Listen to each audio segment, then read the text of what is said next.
তুইও অবিক ভাইয়াকে পছন্দ করিস তাই না হিয়া? না তো, আমি অভিক ভাইকে কেন পছন্দ করব? না, এই এলাকার সব মেয়েই তো অবিক ভাইয়া বলতে পাগল, তাই তোকে জিজ্ঞেস করলাম আর কি। তুইও নিশ্চয়ই আর সবার মতোই অবিক ভাইয়াকে পছন্দ করিস। সবাই পছন্দ করে বলে কি আমাকেও পছন্দ করতে হবে? এমনটা কোথায় লেখা আছে শুনি? না, আসলে আমি তো এমনি জিজ্ঞেস করলাম। তুই কি রাগ করলি? না, আমি আসি আবির ভাইয়া, ক্ষুধা লেগেছে। কলেজ থেকে এসে কিছুই খাইনি। কথাগুলো বলেই আমি পুকুর পাড়ে বসার বেঞ্চি থেকে উঠে পড়লাম। সামনেই পুকুরে অভিক ভাইয়া গোসল করছে, আর তাকে দেখেই আবির ভাইয়া আমাকে কথাটা জিজ্ঞেস করেছে বুঝতে পারলাম। আবির ভাইকে আরেক নজর দেখেই আমি ওখান থেকে প্রায় ছুটে চলে আসলাম। আমি হিয়া, কলেজের 2য় বর্ষের ছাত্রী, আর এতক্ষণ যার সাথে কথা বলছিলাম সে হচ্ছে আমার চাচাতো ভাই আবির। এবার অনার্স 2য় বর্ষে পড়ে। প্রথম বর্ষের ফাইনাল পরীক্ষা শেষ করেই বাড়িতে এসেছে, বেশ কিছুদিন থাকবে। আর অভিক হচ্ছে আমার আরেক চাচার ছেলে, দেখতে যেমন সুন্দর তেমনি অহংকারী। ছাত্র হিসাবেও গ্রামের সেরা, ঢাকা মেডিকেলে পড়াশোনা করে, এবার ফাইনাল ইয়ারে। গ্রামের প্রায় সব মেয়েই অভিক ভাইয়া বলতে পাগল, যে কেউ একবার দেখলে আর চোখ ফেরাতে পারবে না। কিন্তু আমার কেন জানি অভিক ভাইকে পছন্দ নয়। আমার কাছে আবির ভাইয়াই সেরা। অভিক ভাইয়ের মতো এত ফর্সা নয়, আবার লম্বাও নয়, পড়াশোনাতেও আমার মতো এভারেজ। শ্যামবর্ণের আবির ভাইয়া আমার কাছে সবার সেরা, যাকে দেখার জন্য আমি মাসের পর মাস অপেক্ষা করে থাকি। কখন বাড়ি আসবে আর কখন তাকে দু চোখ ভরে একবার দেখব। এই অনুভূতিটা তবে থেকে হয়েছে যবে থেকে আবির ভাইয়া ভার্সিটিতে ভর্তি হয়েছে। আগে হয়তো সবসময় চোখের সামনেই থাকতো বলে এই অনুভূতিটা বুঝতে পারতাম না, অথবা তখন এই অনুভূতিটা বোঝার মতো বয়স আমার ছিল না। আমি যাকে পছন্দ করি সে যদি আমার সামনে অন্য কোনো ছেলেকে পছন্দ করে কিনা তা জিজ্ঞেস করে, তাহলে তো রাগ হওয়ারই কথা। তাই আমি খাবার খাওয়ার অজুহাত দিয়ে ওখান থেকে চলে আসলাম। আচ্ছা, আবির ভাইকে বুঝতে পারে না যে আমি তাকে কতটা পছন্দ করি? নাকি বুঝতে চায় না আমার না বলা অনুভূতিগুলো? নাকি আমাকে মুখ ফুটে বলতে হবে তাকে যে আমি তাকে ভালোবাসি? একটা মেয়ে হয়ে আমি তাকে কি করে বলবো যে আমি তাকে ভালোবাসি? আর আবির ভাইয়া যদি আমাকে পছন্দ না করে, আমাকে ফিরিয়ে দেয়, তখন কি আমি সহ্য করতে পারবো? আবার আবির ভাইয়া যদি অন্য কোনো মেয়েকে পছন্দ করে ফেলে, তাহলে তো আমি সেটা সহ্য করতে পারবো না। আজ একটা বছর আমি আমার অনুভূতিগুলো লুকিয়ে রেখেছি, আর যেন পারছি না। যতই দিন যাচ্ছে ততই মনে হচ্ছে আমি আমার ভালোবাসার মানুষটার থেকে দূরে সরে যাচ্ছি। হারিয়ে ফেলছি সেই আবির ভাইয়াকে, যাকে আমি মনে প্রাণে চাই। আবির ভাইয়া এসেছে শুনেই আমি কলেজ থেকে এসেই তাকে খুঁজতে পুকুর পাড়ে চলে গিয়েছিলাম, অথচ সে ভেবেছে যে আমি হয়তো আবির ভাইয়াকে দেখতে পুকুর পাড়ে গিয়েছি। এই জন্যই হয়তো আমাকে কথাটা জিজ্ঞেস করলো। তার মানে আবির ভাইয়া আমাকে ভুল বুঝেছে। কথাটা ভাবতেই আমার নিজেরই লজ্জা লাগলো। অভিক ভাইয়াও তো তাকিয়েছিল আমার দিকে, সেও ভেবেছে যে আমি তার গোসল করা দেখতে গিয়েছি। ছি, ব্যাপারটা এতক্ষণ আমার মাথাতেও আসেনি। আমার মনে হচ্ছে যে আবার ছুটে গিয়ে আবির ভাইয়াকে বলে আসি যে আমি ওনাকে দেখতে ওখানে গিয়েছিলাম, অভিক ভাইয়াকে নয়। যেই ভাবা সেই কাজ। আমি আবার এক ছুটে পুকুর পাড়ে চলে গেলাম, কিন্তু আবির ভাইয়াকে সেখানে না দেখতে পেয়ে এদিক সেদিক খুঁজতে লাগলাম, কিন্তু কোথাও থেকে দেখতে না পেয়ে চলেই আসছিলাম। তখন পেছন ফিরে কারো মুখে আমার নাম শুনতে পেলাম। মিষ্টি একটা কণ্ঠস্বরে সে আমার নাম ধরে ডাকছে। আমি পেছন ফিরে তাকাতেই দেখি যে অভিক ভাইয়া একটা লুঙ্গি আর হাতা কাটা গেঞ্জি পরে গামছা দিয়ে চুলটা মুছতে মুছতে আমার দিকেই এগিয়ে আসছে। আমি ওখানেই দাঁড়িয়ে রইলাম। তারপর বললাম, ভাইয়া কেমন আছেন? আমি তো ভালোই আছি। তুমি কেমন আছো? কালকে এসেছি অথচ তোমাকে আজ দেখতে পেলাম। কোথায় ছিলে? আমিও ভালোই আছি। আসলে কলেজে গিয়েছিলাম তো, মাত্রই আসলাম, তাই হয়তো দেখতে পাননি। কলেজে না হয়ে আজ গিয়েছিলে? কাল সারাদিন কোথায় ছিলে দেখলাম না তো। না, আসলে রাতে পড়ছিলাম। অজুহাত? তা পড়াশোনা কেমন চলছে? এই ঠেলে ঠুলে চলছে আর কি। আমি তো আর আপনার মতো নাম্বার 1 স্টুডেন্ট না। আমার যেমন চলার কথা তেমনই চলছে। খোটা দিচ্ছ কেন? ভালোই কথা শিখেছো দেখছি। অভিক ভাইয়া আমাদের কাজিনদের সাথে তুমি করেই বেশি কথা বলে, আর আমি অভিক ভাইয়ার থেকে আগে থেকেই 10 হাত দূরে থাকার চেষ্টা করতাম। আমি অভিক ভাইয়াকে কিছু বলতে যাব, ঠিক তখনই সেখানে আবির ভাইয়া এসে হাজির। আবির ভাইয়াকে দেখে আমি আরো চুপ হয়ে গেলাম। আবির ভাইয়া অভিক ভাইয়াকে লক্ষ্য করে বলল, কেমন আছেন ভাইয়া? এই তো ভালো। তুমি? তুমি কখন আসলে? এই তো কিছুক্ষণ আগেই। আপনি তো কাল এসেছেন তাই না? হুম, থাকবে নাকি কয়দিন? না, বেশি দিন ছুটি নেই, আর 2টা টিউশনি আছে, ছুটি দিয়ে এসেছি। বেশি দিন থাকতে পারবো না। টিউশনি করা তোমার পড়াশোনার ক্ষতি হয় না? আমি তো আর সারাক্ষণ পড়ি না, আর 2টা টিউশনি থাকলে হাত খরচটা হয়ে যায় আর কি। তাদের গল্পের মাঝে আমার নিজেকে অসহায় লাগছিল, তাই আমি চুপি চুপি ওখান থেকে কেটে পড়লাম। আমি ঘরে ঢুকতেই মা চেঁচাতে লাগলো। সেই তখনই বললি যে ক্ষুধা লেগেছে, আমি তখন ভাত ভেড়ে রেখেছি, অথচ তোর আসার নাম নেই। কোথায় গিয়েছিলে এই ভর দুপুরে? এইখানেই আবির ভাইয়া এসেছে তাই। ওদের দেখে কিছু শেখ। সারাক্ষণ টোটো করে ঘুরে বেড়ালে ওদের মতো ওর ভার্সিটিতে পড়তে হবে না। তোর বাবা বলে দিয়েছে কোনো ভার্সিটিতে চান্স না পেলে সোজা বিয়ে দিয়ে দেবে। আসিফ এখন বাবা মায়ের সম্মান রাখলে তবেই বাঁচা। কথাগুলো বলে মা হন হন করে ঘর থেকে বের হয়ে গেল। এই অভিক ভাইয়া আর আবিক ভাইয়া কেন যে ভার্সিটিতে চান্স পেয়েছিল কে জানে। আমাকে আর আমার চাচাতো বোন হিমাকে সারাক্ষণ তাদের গুণগান শুনে কাটাতে হয়। মাঝে মধ্যে ওদের দুজনের উপর প্রচুর রাগ হয়। আর আমার ছোট ভাই আসিফ ভাইদের মান রাখতে সেও ক্লাস টপার 5-এ বৃত্তি পেয়েছে, 8-এ বৃত্তি পেয়েছে, এবার 9-এ পড়ে। বোঝাই যাচ্ছে যে ভাইদের পথ অনুসরণ করেই এগোচ্ছে। আর আমি আর আবির ভাইয়ের ছোট বোন হিমা জমজের মতো একই ক্লাসেই পড়ি, আবার রেজাল্টও একই থাকে, কোনো মতে টেনে টুনে পাস। বিকেলে আমি আর হিমা হাঁটতে বের হয়েছি, তখন হিমা লাজুক ঘেসে আমাকে বলল, জানিস ইয়া, আমি না অভিক ভাইকে পছন্দ করি। অভিক ভাইকে দেখলেই না আমার কেমন জানি লাগে, মনে হয় সারাক্ষণ ওনাকেই দেখি। ইস, ওনার যদি একটা ছোট ভাই বা বোন থাকতো, তাহলে তার ওসিলায় হলেও সারাক্ষণ আমি ওনাদের বাড়ির আশেপাশে ঘুরঘুর করতাম। আর বড় চাচাও দেখ, নিজের বাড়ি রেখে অন্য জায়গায় গিয়ে বাড়ি বানাতে হবে। আমাদের সাথে থাকলে কি হতো, যখন তখন অভিক ভাইকে দেখতে পারতাম। তুই এমন ভাবে বলছিস যেন অভিক ভাইয়াদের বাড়ি আমাদের বাড়ির থেকে কতই না দূরে, শুধুমাত্র রাস্তার এপার ওপার। আর তুই যে অভিক ভাইকে পছন্দ করিস এটা তো অনেক পুরাতন কথা, নতুন কিছু বল। একটা কথা কান খুলে শুনে রাখ, তুই কিন্তু অভিক ভাইয়ের দিকে একদম নজর দিবি না। অভিক ভাইয়া শুধু আমার। আচ্ছা হিয়া, অভিক ভাইয়ার কেমন মেয়ে পছন্দ হতে পারে বলতো? তুই এমন ভাবে বলছিস যেন অভিক ভাইয়া আমাকে বলেছে যে হিয়া আমার না এমন টাইপের মেয়ে পছন্দ। তুমি একটু খুঁজে দেবে? তুই মজা নিচ্ছিস তাই না? তুই নিজে যখন কাউকে পছন্দ করবি তখন বুঝবি যে ভালোবাসার মানুষটি সম্পর্কে জানার জন্য মন কেমন করে। তখন আমাকে বললে আমি ওইভাবে মজা করব।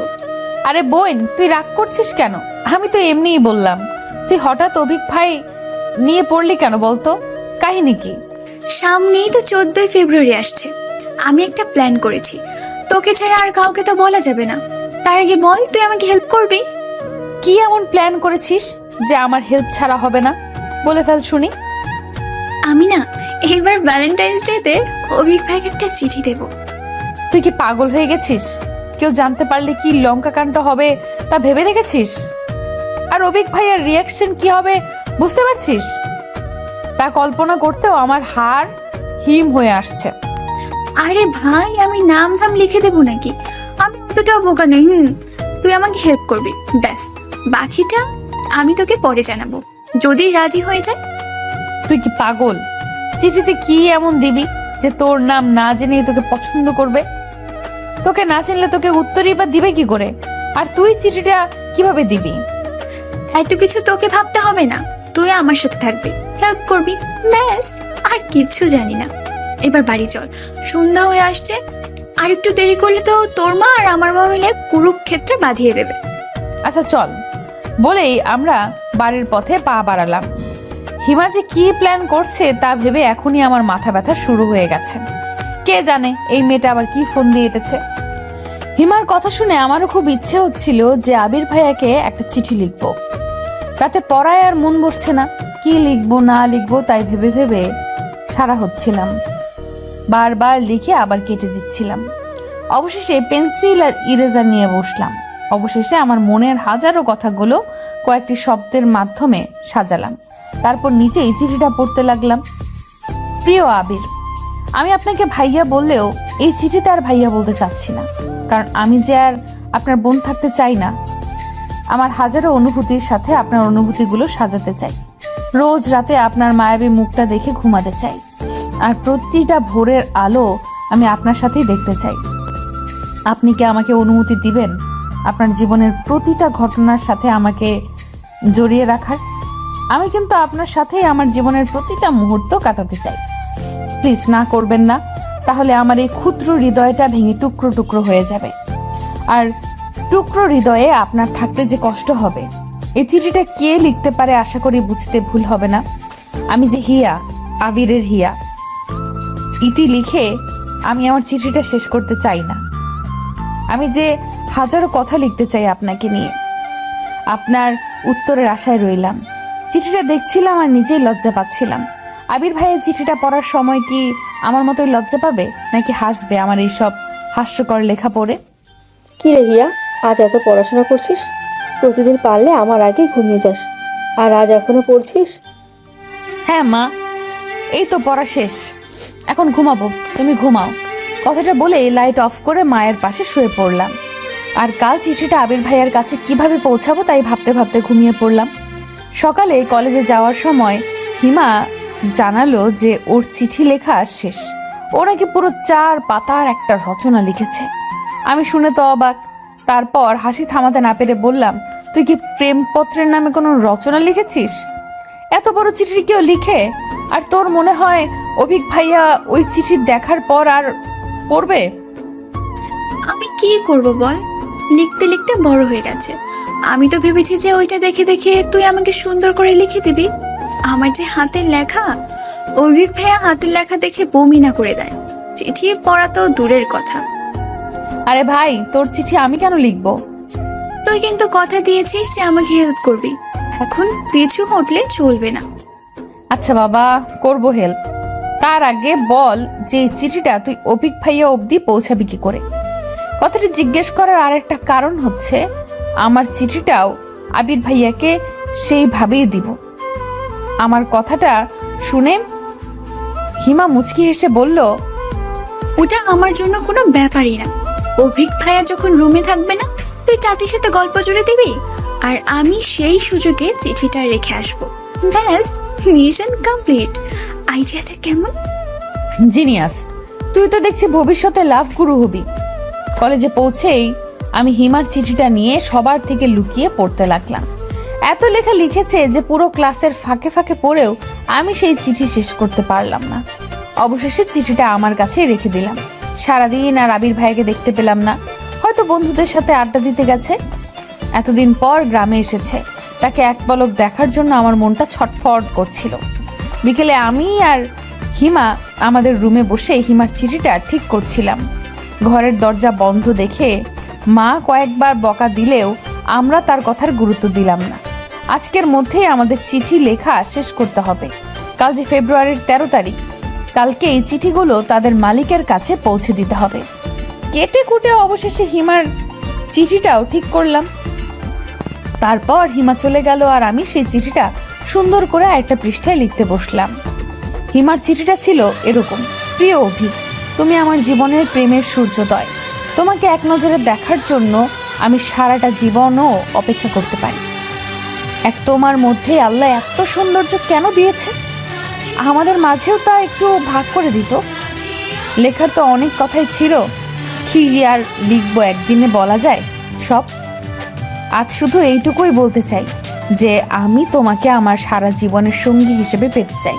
তুমি কি পারবে আমার জন্য অপেক্ষা করতে? আমি তোমার পাশে ছিলাম, আছি, আর থাকতেও চাই। নাম না বললে কি তুমি আমায় চিনে নেবে না? হাসির শুরু, হাওয়ার শুরু, রবীন্দ্রনাথের হৈমন্তীর শুরু, তাতেই আছে আমার সুর। আরও বলতে হবে বলে মনে হয় না। আমি এই ভালোবাসা দিবসের একটা মুহূর্ত তোমাকে আমার করে দেখতে চাই, যেখানে তুমি আমাকে পুকুর পাড়ে গিয়ে খুঁজবে। আমি তোমার আশায় থাকবো। আসবে তো আমার অভু? চিঠিটা শেষ করতেই আবির ভাইয়া আমার রুমের সামনে এসে হাজির। এই সময় আবির ভাইয়া আমার রুমে। সারাদিন পর আবির ভাইয়াকে দেখে আমার কি যে ভালো লাগছে তা বলে বোঝাতে পারছি না। আমি নিজেকে সামলিয়ে নিয়ে বললাম, ভাইয়া আপনি ভেতরে আসুন। আবির ভাইয়া ভেতরে এসে আমার বিছানার উপর বসতে বসতে বললেন, কেন, আমি কি আসতে পারি না নাকি? না তা নয়, আসলে এই সন্ধ্যার সময় তাই জিজ্ঞেস করলাম আর কি। চাচি বলছিল তোর পড়াশোনা কেমন চলছে একটু খোঁজ নিতে, তাই চলে আসলাম আর কি। হিমার অবস্থা তো একদম বাজে, তা তোর কি অবস্থা? আমি চিঠিটা কোনো মতে একটা বইয়ের মধ্যে লুকিয়ে রেখে পড়ার ব্যাপারে কথা বলতে লাগলাম। বইটা আমি যেন হাতছাড়া করছি না। আবির ভাইয়া তার লক্ষ্য করে বলল, ওই বইটা ওইভাবে লুকাচ্ছিস কেন? কি আছে ওই বইতে? এটা আমার এক বান্ধবীর বই, এনেছিলাম পড়ার জন্য, কিছুই নেই। এইটুকু বলার পর মা আমাকে ডাকতে লাগলো। আমি আবির ভাইকে রুমে রেখে মায়ের কাছে চলে গেলাম। মা আবির ভাইয়ের জন্য চা বানিয়েছে। চা নিয়ে আমার রুমে ঢুকতেই দেখতে পেলাম যে আবির ভাইয়ের মুখটা কেমন যেন পাংশু বর্ণ ধারণ করেছে। আমি চায়ের কাপটা নামাতেই আবির ভাইয়া বলল, আমি এখন চা খাবো না, বাইরে একটু কাজ আছে, তুই পড়, আমি পরে আসবো না। আমার উত্তরের আশা না করেই আবির ভাইয়া হন্তদন্ত হয়ে চলে গেল। আমি হা করে কিছুক্ষণ তাকিয়ে থেকে আবির ভাইয়ের জন্য আনা চাটা নিজেই খেতে শুরু করলাম।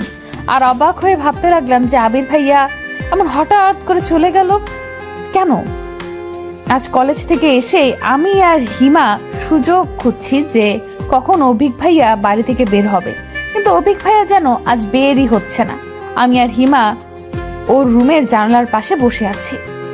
এমন সময় আবির ভাইয়া এসে হিমাকে ডাকতে লাগলো। আমাকে দেখেই আবির ভাইয়া রুমের থেকে চলে গেল। আমার কেমন যেন মনে হচ্ছে যে আবির ভাইয়া আমাকে এড়িয়ে চলছে, কিন্তু কেন তা বুঝতে পারছি না। কালকে অভিক ভাইয়ের জন্য লেখা চিঠিটা দেখে ফেলেনি তো? ভাবতে আমার হাত পা কেমন যেন ঠান্ডা হয়ে আসলো। আবির ভাইকে কি জিজ্ঞেস করে দেখবো, কিন্তু হিমার কথা বললে আবার হিমার কপালে শনি নেমে আসবে। আর যদি এটা ভাবে যে আমি অভিক ভাইয়াকে চিঠি লিখব, তখন এসব ভাবছিলাম। তখন হিমা রুমে এসেই আমাকে জড়িয়ে ধরে আস্তে আস্তে বলল, আরে অভিক ভাই বের হয়ে গেছে, চল তাড়াতাড়ি। আমি হিমার সাথে বিনা বাক্যে বের হয়ে গেলাম। আবির ভাইয়া বারান্দায় বসে চাচির সাথে কথা বলছিল। আমাকে আর হিমাকে যেতে দেখে হিমাকে উদ্দেশ্য করে বলল, কিরে হিমু, এখন আবার কোথায় যাচ্ছিস? হিয়া নাকি একটু বড় চাচির ওখানে যাবে, তাই। ইয়া যাবে, ভালো কথা। তোকে সাথে যেতে হবে কেন? মা না কি যেন করতে বললো তোকে, যা কাজ কর। আমি জানি হিমার কোনো কাজ নেই, কিন্তু আমার সাথে যেতে দিবে না, এই জন্য এমন করছে। আমার মনটা খারাপ হয়ে গেল। হিমাও রাগ করে রুমে চলে গেল। চাচি আমাদের মনের অবস্থা বুঝতে পেরে আবির ভাইয়াকে ধমক দিয়ে বলল, তুই কাল থেকে হিমার পেছনে কেন পড়ে আছিস বলতো? দুদিন পর চলে যাবি, একটু ভালোভাবে থাকলেই তো পারিস। তোমার আলতি পেয়ে আজ পড়াশোনার এই অবস্থা। পরীক্ষায় ফেল করলে তখন বুঝবে আমি কেন ওর পেছনে পড়ি। কথাগুলো বলেই আবির ভাইয়া বাড়ি থেকে বের হয়ে গেল। আমি হিমার চিঠিটা নিয়ে পড়লাম বিপাকে। আবির ভাইয়া বের হয়ে যেতেই হিমা আবার চুপি চুপি বের হয়ে আসলো। তারপর আমরা দুজনে গিয়ে অভিক ভাইয়ার রুমে চিঠিটা রেখে আসতে সফল হলাম। রাতে আমি হিমার কাছে যাব বলে আবির ভাইয়ার জন্য লেখা চিঠিটা নিয়ে চাচিদের ওখানে গেলাম। এই সময়টা আবির ভাই সাধারণত রুমে থাকে না, তাই ভাবলাম যে রুমে চিঠিটা রেখে চলে আসব, যেন কেউ বুঝতে না পারে। তাহলে আবির ভাই আমাকে ভুল বুঝলেও চিঠিটা দেখে বুঝে যাবে যে আবির ভাইয়ার জন্য চিঠিটা লেখা, অভিক ভাইয়ের জন্য চিঠি লেখাটা আমার নয়। আবির ভাইয়ার রুমের সামনে যেতেই আমি থমকে গেলাম। আবির ভাইয়া হেসে হেসে কারোর সাথে কথা বলছে, কিন্তু অন্য কারো কণ্ঠ না শুনতে পেয়ে বুঝে গেলাম যে আবির ভাইয়া ফোনে কথা বলছে। আমি আরেকটু কাছে গিয়ে কথাগুলো শোনার চেষ্টা করলাম। আরে পাগলি, ভ্যালেন্টাইন্স ডে এখনো আসেনি তো, এখনই বলতে হবে? ওকে বলছি বাবা, আই লাভ ইউ। হয়েছে এবার? দেখ নিশি, আমি বলে দিয়েছি তো, এবার ফোন রাখ, আমি বাড়িতে এসেছি, কেউ শুনলে উল্টাপাল্টা ভাববে।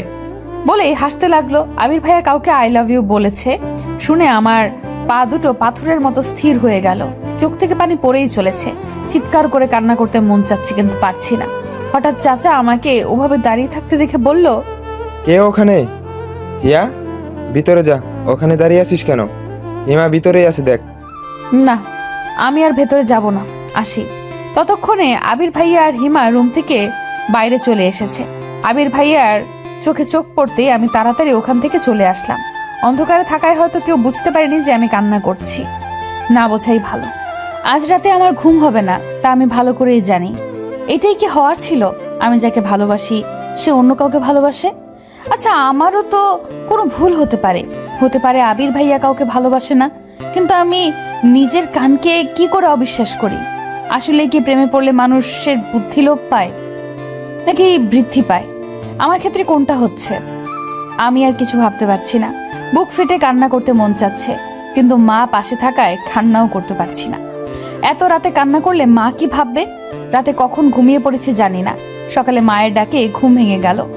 আমি বিছানা থেকে উঠতেই আম্মু বকা দিয়ে বলতে লাগলো, জমিদারের বেটির ঘুম কি আজ ভাঙবে? হিমা কখন থেকে উঠে পড়তে বসে গেছে, আর একে দেখো এখনো পড়ে পড়ে ঘুমাচ্ছে। একে দেখলে কে বলবে যে কিছুদিন পরের ইন্টার পরীক্ষা? আমার হয়েছে যত জ্বালা। এত বড় মেয়ে, না তো কোনো কাজ পারে আর না তো পড়াশোনা। আমি বিছানা থেকে নেমে মায়ের কথায় কান্না দিয়ে বাথরুমে চলে এলাম। এটা মায়ের রোজকার লেকচার, শুনে শুনে এখন মুখস্থ হয়ে গেছে। আমি বাথরুমে থেকেও মায়ের ক্ষীণ গলা শুনতে পেলাম। একে বিয়ে দিয়ে দাও তো, লাভ নেই। শ্বশুরবাড়ির লোকজন বলবে যে মা কি শিখিয়েছে। তোর বাপকে বলিস কয়েকটা কাজের লোক ঠিক করে রাখতে, বিয়ের সময় তাদেরকেও তোর সাথে পাঠিয়ে দেবে। আর না হলে এখন থেকে পড়াশোনা বাদ দিয়ে কাজ কাম কিছু শিখে নে, কাজে লাগবে। কথাগুলো বলতে বলতে আমার বিছানা ঠিক করতে লাগলো।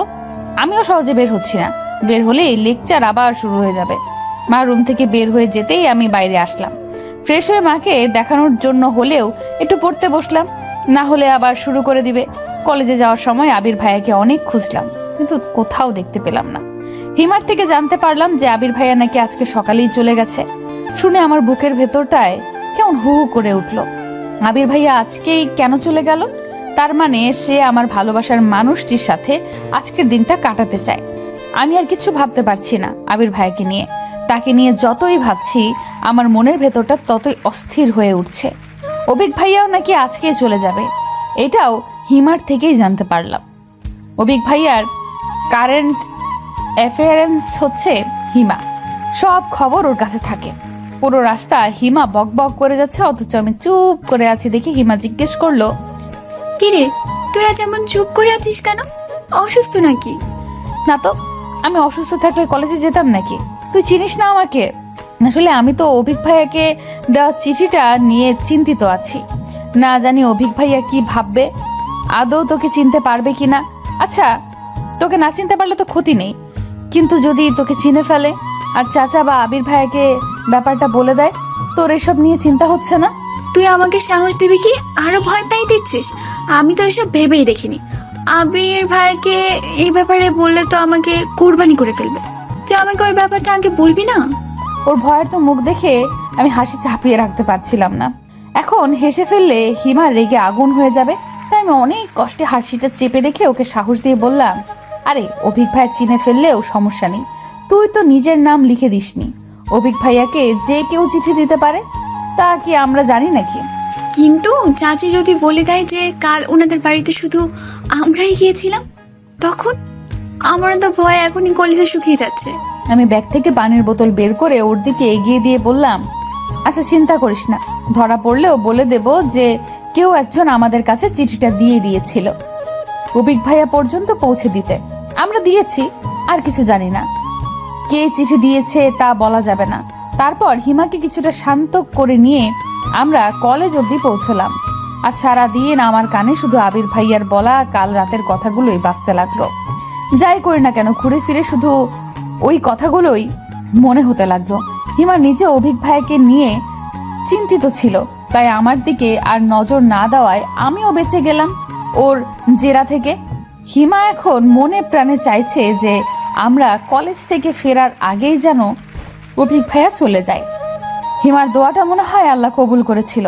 আমরা পৌঁছে দেখলাম যে অভিক ভাইয়ার মা মানে আমাদের বড় চাচি আমার মায়ের সাথে গল্প করছে, আর ওনার থেকে জানতে পারলাম যে অভিক ভাইয়া চলে গেছে।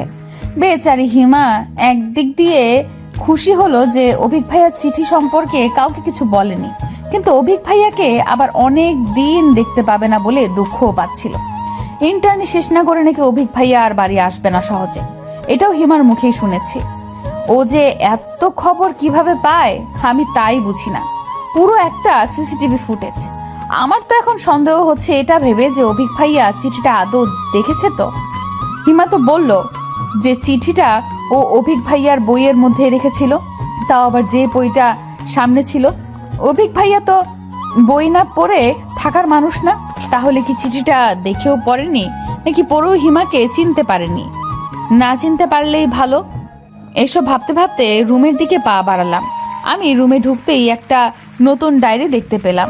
আমি ব্যাগটা নামিয়ে ডায়েরিটা উল্টে পাল্টে দেখতে দেখতে বাইরে এসে মাকে জিজ্ঞেস করতেই মা বলল, অভিক ডায়েরিটা দিয়েছে, তোকে আর হিমাকে নাকি পরীক্ষার জন্য গিফট করেছে।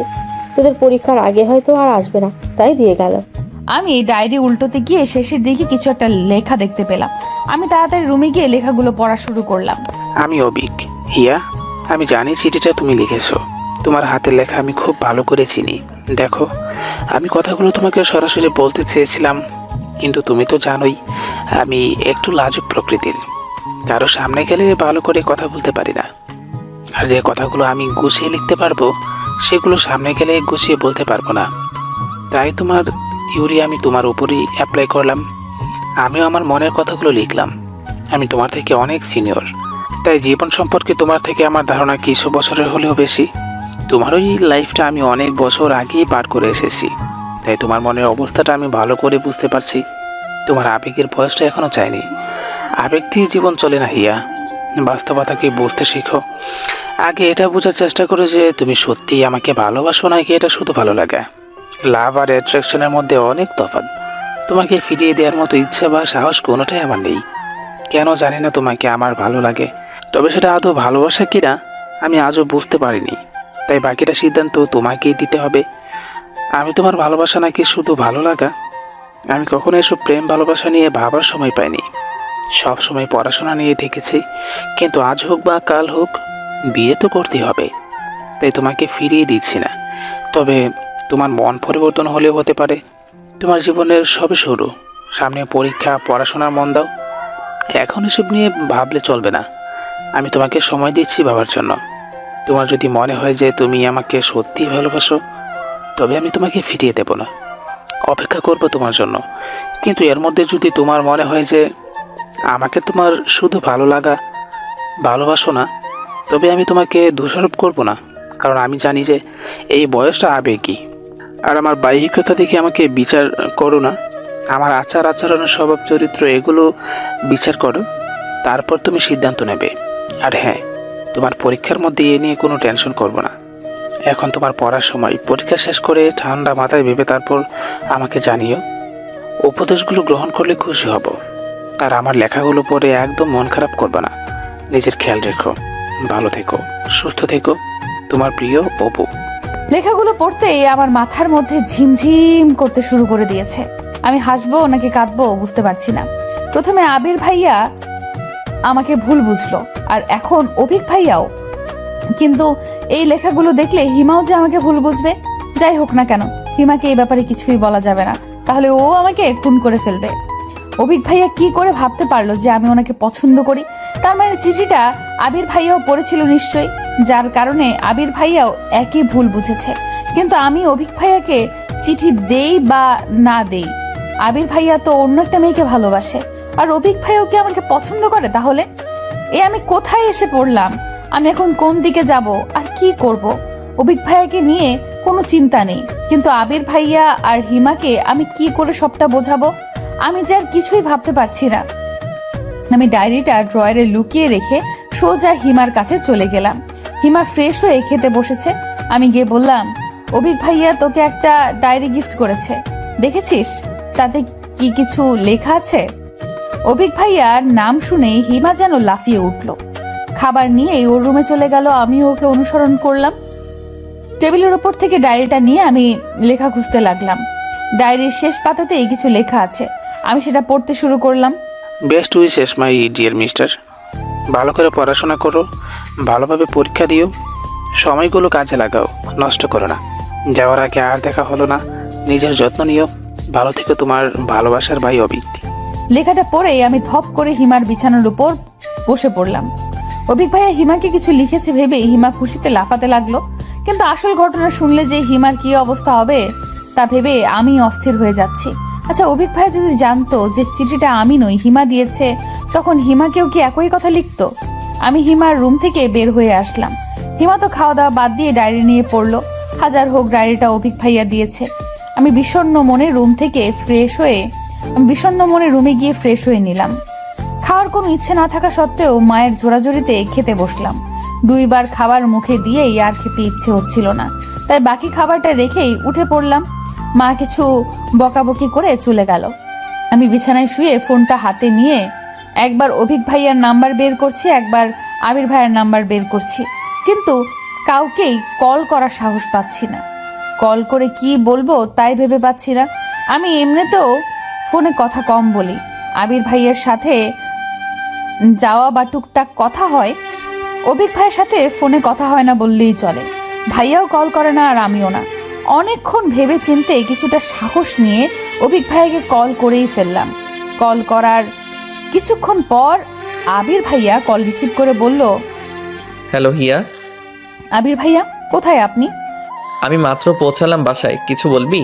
না মানে ভালোভাবে গেছেন তো? আরও কিছু বলার থাকলে বল।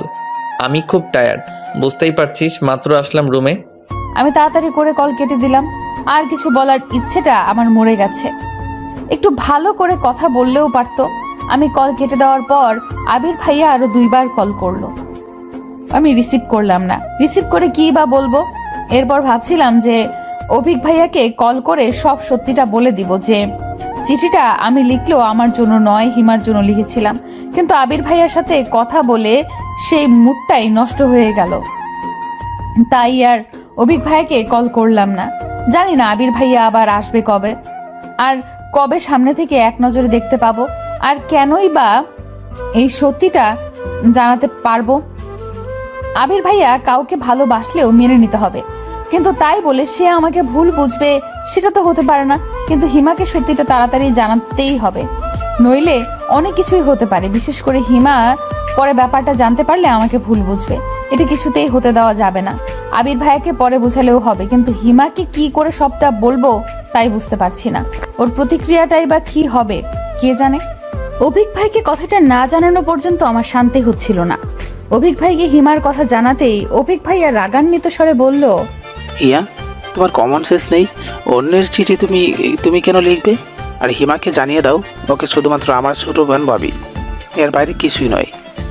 ভাইয়া কথাটা আপনি নিজে হিমাকে জানিয়ে দিলে খুশি হতাম।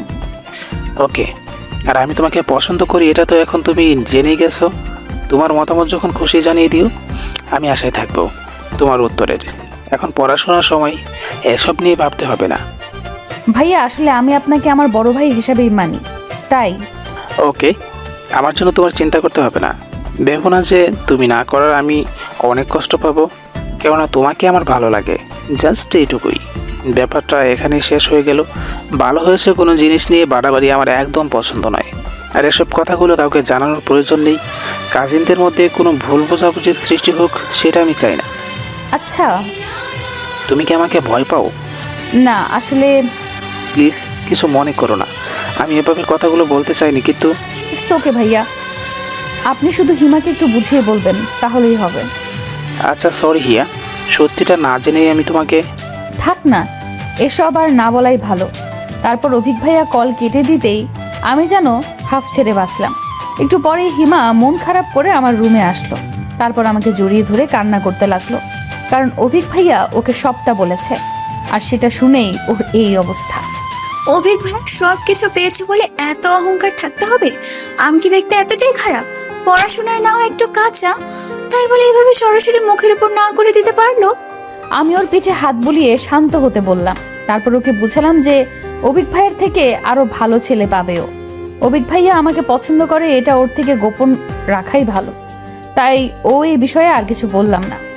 কেটে গেছে কয়েকটা মাস। আমি আবির ভাইয়ের সাথে আর একদিনও কথা বলিনি। সে তো তার প্রিয় মানুষের সাথেই আছে, আমার সাথে কেন কথা বলতে হবে? আমিও ভার্সিটিতে পড়বো, আর প্রেম করে আবির ভাইকে দেখিয়ে দিব।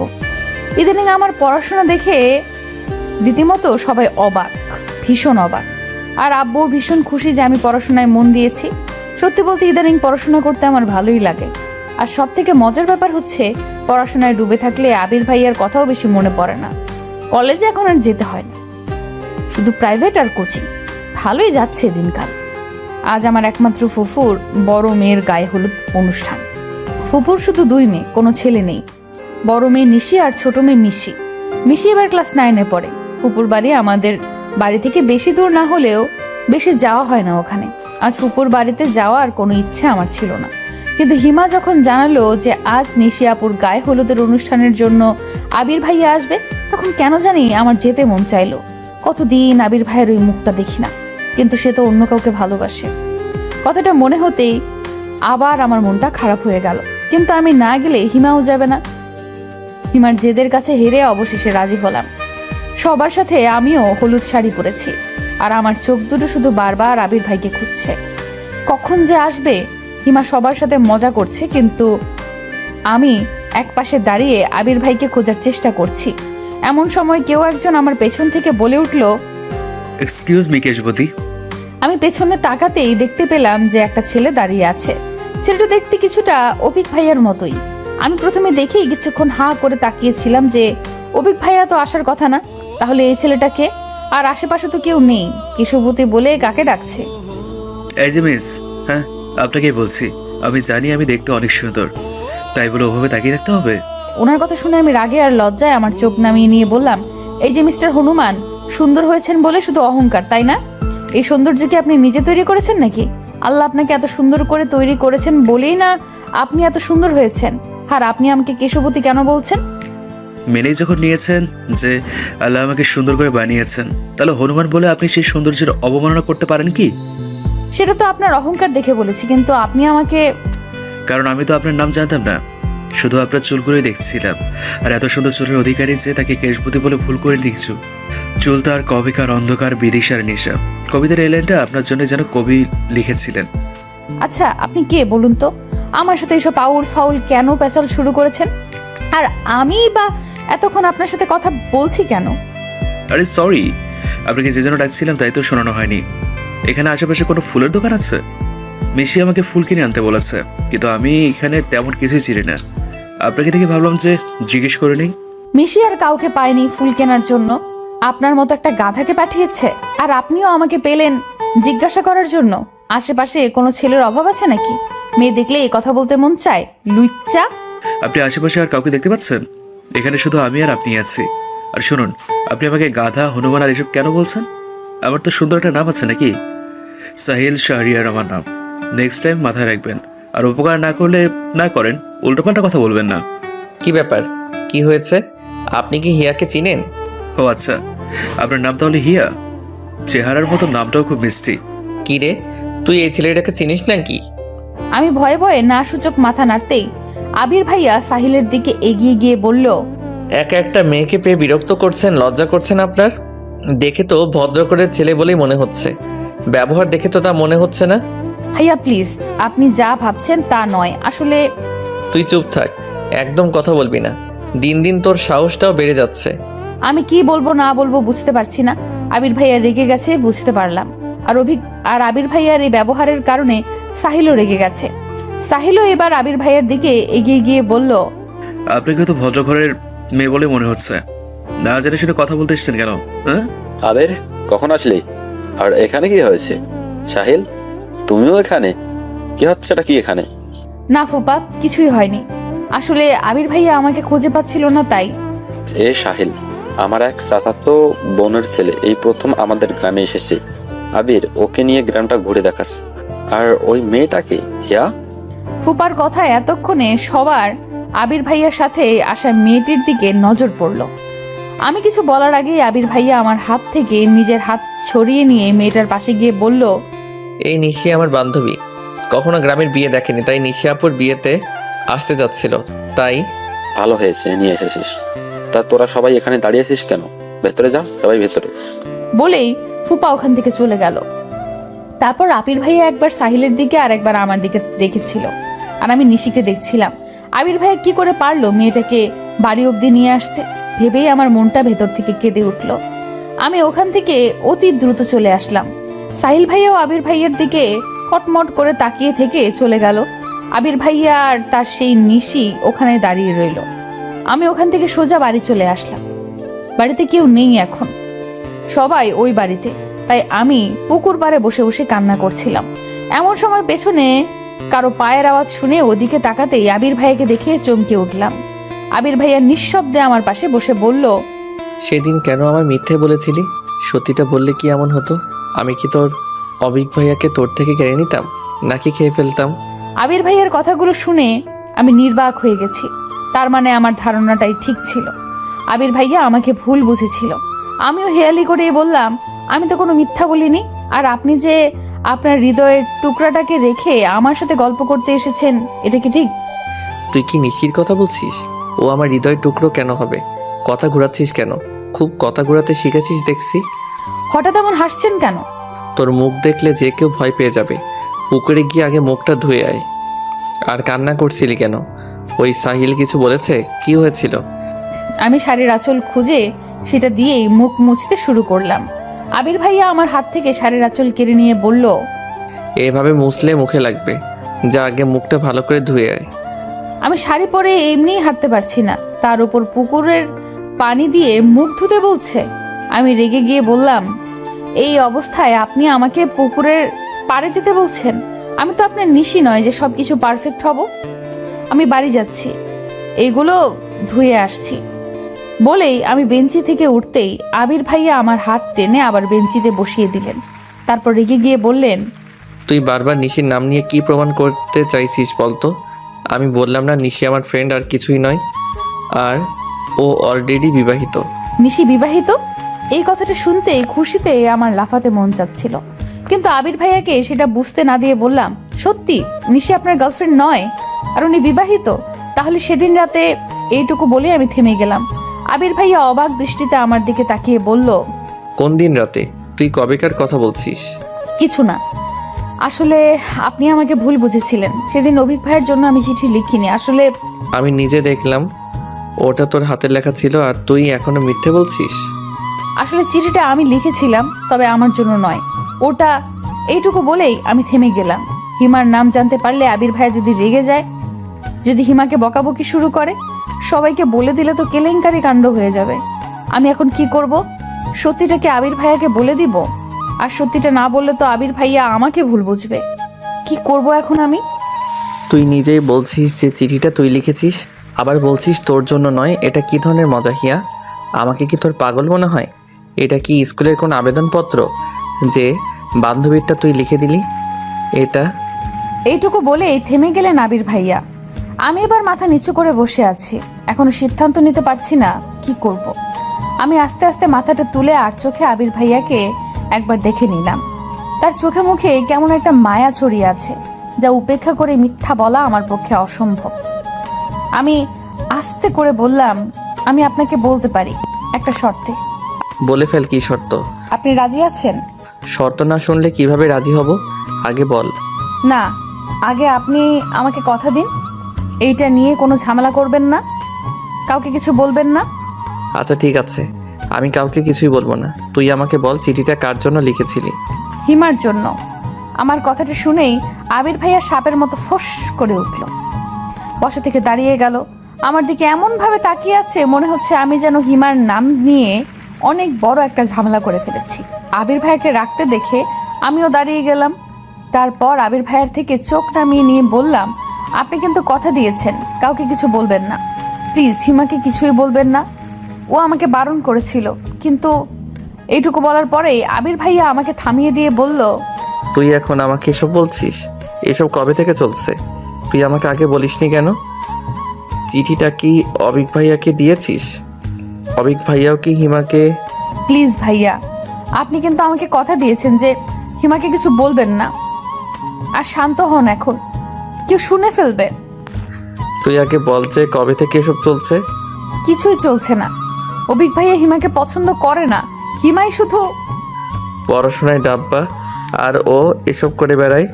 মাকে আমি কতবার বলেছি ওর দিকে খেয়াল রাখতে, আর আমি কিছু বললেই বলে যে বাড়াবাড়ি করছি। আজ আসুক ও বাড়িতে। বলে আমাকে রেখে আবির ভাইয়া হন হন করে চলে গেল। আমি অপলক দৃষ্টিতে তাকিয়ে রইলাম সেদিকে। হঠাৎ আমার হিমার কথা মনে পড়তেই আত্মা শুকিয়ে গেল। আবির ভাইয়া এখন গিয়ে আবার হিমাকে কিছু বলবে না তো? আমি তাড়াতাড়ি বাড়ি গিয়ে মুখটা ধুয়েই আবার ফুপুর বাড়ির উদ্দেশ্যে রওনা হলাম। ফুপুর বাড়িতে পৌঁছে হিমাকে হাসি খুশি দেখে স্বস্তির নিঃশ্বাস ফেললাম। যাক বাবা, তার মানে আবির ভাইয়া হিমাকে এখনো কিছু বলেনি। এরপর আমি আবির ভাইয়াকে কোথাও খুঁজে পেলাম না। আমাকে দেখেই মিশি দৌড়ে এলো। আরে হিয়া আপু, তোমার মুখে একই অবস্থা, মুখ ধুয়েছো? আর চলো, নিশি আপু তোমাকে তখন থেকে খুঁজছে, কোথায় হাওয়া হয়ে গিয়েছিলে তুমি? তোরা তো প্রশ্নের উত্তর দেওয়ার ধৈর্য আমার নেই। চল যাচ্ছি। তুমি নাকি সাহিল ভাইয়ার সাথে ঝামেলা করেছো? তুই জানলি কি করে? ওই ছেলেটা তোকে বলেছে? ভাইয়া বলছিল যে আমার এক সুন্দরী আপু নাকি তাকে অনেক অপমান করেছে। পরে জানতে পারলাম যে সেই সুন্দরী আপুটি আর কেউ নয়, তুমি। দেখ তো আমাকে ভালো করে। আমাকে দেখি কি মনে হয় যে আমি কাউকে অপমান করতে পারি? আর যার মান সম্মান বলতে কিছু নেই, তার আবার অপমান। যাই বলো না কেন, সাহিল ভাইয়া তোমার উপরে ভীষণ রেগে আছে। উনি রেগে আছে তাতে আমার কি? আমি কি ওনার রাগের কামাই খাই নাকি? এতক্ষণে আমি আর নিশি আপুর ওইখানে চলে এসেছি। সবাই আপুকে হলুদ দিয়ে দিচ্ছে, আমিও দিলাম। সবার মুখেই হলুদ, শুধু আমি ছাড়া। আমাকে দেখেই সবাই ছুটে আসলো হলুদ দিতে। তারপর জোর করে সবাই মিলে আমার মুখটা পুরো হলুদ বানিয়ে দিল। শাড়ি পরে এমনিতেই আমার অবস্থা নাজেহাল, তারপর হলুদ মাখাতে গিয়ে আরো খারাপ অবস্থা হয়ে গেল। সবাই মিলে অনেক মজা করলেও আবির ভাইয়ার কথা মনে হতেই আমার সব খুশি যেন উবে গেল। আমি হিমাকে নিয়ে মিশির রুমে চলে গেলাম, কারণ একমাত্র ওই রুমটাই ফাঁকা ছিল। এখন বাকি সব রুম লোকজনে ভর্তি। হিমাকে সবার মাঝখানে থেকে ওভাবে টেনে আনায় হিমা কিছুটা বিরক্ত আর অবাক হয়ে বলল, কি রে হিয়া, তুই আমাকে এভাবে টেনে আনলি কেন? আর এতক্ষণ তুই কোথায় ছিলি? আমি হিমাকে সবটা বলতেই ওর হলুদে মুখ মাখা মুখটা যেন মুহূর্তেই কালো হয়ে গেল। ও আমার হাত ধরে কান্না কান্না কণ্ঠে বলল, তুই এটা কি করেছিস হিয়া? তোকে না আমি বারণ করেছিলাম কাউকে না জানাতে, আর তুই আমার জমের কাছে কথাটা বলে দিয়েছিস। তুই এটা কেন করলি? তোর কথা বললে হয়তো আবির ভাইকে তোকে কিছুই বলতো না, তুই আমার কথা কেন বললি? দেখ হিমা, অভিক ভাইয়াও সত্যিটা জানে। আর আমি না বলে অভিক ভাইয়া যদি কথাটা আবির ভাইয়াকে জানাতো, তাহলে কি আমি মিথ্যাবাদী হতাম না? মাঝখান থেকে আমিও আবির ভাইয়ের কাছে খারাপ হয়ে যেতাম, আর সত্যিটাও জেনে যেত। এতে কি লাভ হতো বল? তার চেয়ে এখনই সত্যিটা জেনে গেছে, এটাই তো ভালো হয়েছে। পরে যা হয় হতো, তুই এখন ভাইয়াকে কেন জানালি? ভাই আমাকে খুন করে ফেলবে। এভাবে কান্না করলে তোর সব সাজ নষ্ট হয়ে যাবে কিন্তু। আর শোন, আবির ভাইয়া আমাকে কথা দিয়েছে যে তোকে কিছু বলবে না। ট্রাস্ট মি, আমার বিশ্বাস আবির ভাইয়া নিজের কথা রাখবে। ছোটবেলা থেকে চিনি আমি ভাইয়াকে। একবার যখন কথা দিয়েছে তখন তোকে কিছুই বলবে না। আর বললেও আমি তো আছি নাকি? আমাকে তোর ভরসা হয় না? তারপর অনেক বুঝিয়ে সুজিয়ে হিমাকে শান্ত করে রুম থেকে বের হলাম। হিমাও কান্নাকাটি করে আমার মতো অবস্থা হয়েছে। একে তো মুখে মেকআপ, তার উপর হলুদ, তার উপরে এখন আবার কান্না করলো। তাই হিমা মুখ ধুতে চলে গেল। তখন আবির ভাইয়ার বান্ধবী নিশি আপু আমার দিকে এগিয়ে এসে বলল, তুমি তাহলে সেই হিয়া যার কথা আবির সবসময় বলে? আমার কথা আবির ভাইয়ার মুখে শুনেছেন? হ্যাঁ, আবির তো সারাক্ষণ তোমার গল্পই করে। হিয়ার এই পছন্দ, হিয়ার ওই পছন্দ, হিয়া এই খেতে ভালোবাসে, আরও অনেক কিছু। ওর মুখে তোমার গল্প শুনতে শুনতে এখন আমারও মুখস্থ হয়ে গেছে যে তোমার পছন্দ অপছন্দ কি। আর তুমি তো ছবির থেকেও বেশি সুন্দরী, যদিও এখন তোমার মুখ দেখে সহজে চিনার উপায় নেই। বলে হাসতে লাগলো নিশি আপু। আপুর সাথে সাথে আমিও একটু হাসার চেষ্টা করলাম। তবে আমি কথাগুলো শুনে এতটাই অবাক হয়েছিলাম যে হাসিটা ভেতর থেকে ঠোঁট অব্দি পৌঁছলো না। তা আবির ভাইয়া আমার আর কি কি গল্প করেছে আপনার কাছে? করেছে তো অনেক গল্পই, তবে শুনলাম যে তুমি নাকি তোমার কাজিন অফিককে পছন্দ করো। কথাটা শুনেই আমি আশেপাশে তাকালাম যে কেউ আবার আমাদের কথা শুনছে না তো। তারপর দেখলাম যে না, তেমন কেউ আশেপাশে নেই। তারপর আমি স্বস্তির নিঃশ্বাস ফেলে বললাম, আপু, এটা আসলে একটা ভুল বোঝাবুঝি ছিল। আমি আবির ভাইকে পছন্দ করি না। আমার মুখে এই কথাটা শুনতেই নিশি আপুর মুখে এক প্রকার খুশির ঝিলিক দেখতে পেলাম। তিনি খুশি মুখে বলে উঠলেন, রিয়েলি তুমি অফিককে পছন্দ করো না? আচ্ছা, আমার একটা প্রশ্নের উত্তর দিতে পারবে? যদিও সেটা অনেকটা পার্সোনাল হয়ে যায়, তারপরেও তুমি যদি বলতে। আরে আপু, বলে ফেলুন, আমি তো আপনার ছোট বোনের মতোই। তুমি কি কাউকে পছন্দ করো? আই মিন ভালোবাসো? তুমি বলতে না চাইলে থাক, আমি তোমাকে ফোর্স করব না। আসলে কথাটা জানতে ইচ্ছে হলো, তাই জিজ্ঞাসা করলাম আর কি। এমন প্রশ্ন শুনে আমি অনেকটা বিব্রতিকর অবস্থায় পড়ে গেলাম। অচেনা একটা মানুষকে আমি কি করে বলবো যে আমি একজনকে ভালোবাসি? আর সে হচ্ছে আমার প্রাণপ্রিয় আবির ভাইয়া। তারপর এ হচ্ছে আবার আবির ভাইয়ারই বেস্ট ফ্রেন্ড। সরি আপু, আমি তোমাকে আগেই বলেছি তোমার ইচ্ছা না হলে বলতে হবে না। আমি এমনিই জানতে চাইলাম। আসলে তুমি এই কথাটা জানালে আমি আবিরের একটা সিক্রেট তোমাকে জানাবো। এবার তুমি ভেবে দেখো যে আমাকে বলবে কি না। না আপু, আমি কাউকে ভালোবাসি না। আবির কেউ না? আমার উত্তর শোনার পর নিশি আপু আবার এমন একটা প্রশ্ন করবে আমি কল্পনাও করতে পারিনি।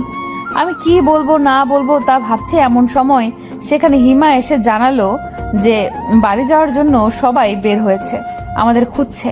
আমি যেন বড় বাচ্চা বেঁচে গেলাম, কিন্তু কষ্ট একটাই যে আবির ভাইয়ার সিক্রেটটা শুনতে পারলাম না। আচ্ছা, পরে কি নিশি আপু আমাকে সিক্রেটটা বলবে, নাকি আবির ভাইয়ার সিক্রেট আমার কাছে অজানাই রয়ে যাবে? আবির ভাইয়া নিশি আপুকে হিমার কাছে শুতে বললেও নিশি আপু আমার কাছে থাকতে চাইলো। তখন আবির ভাইয়া জোরে সরে হেসে দিল, তারপর বলল, ওকে পাহারা দেওয়ার জন্যই একজন লাগে, তুই আবার ওর কাছে কি থাকবি? এত সুন্দরী যদি চুরি যায়, পাহারা না দিলে কি হয়? আজ না হয় আমিই পাহারা দেব। কি হিয়া, তোমার কোনো আপত্তি আছে নাকি? না আপু, আমার কোনো সমস্যা নেই।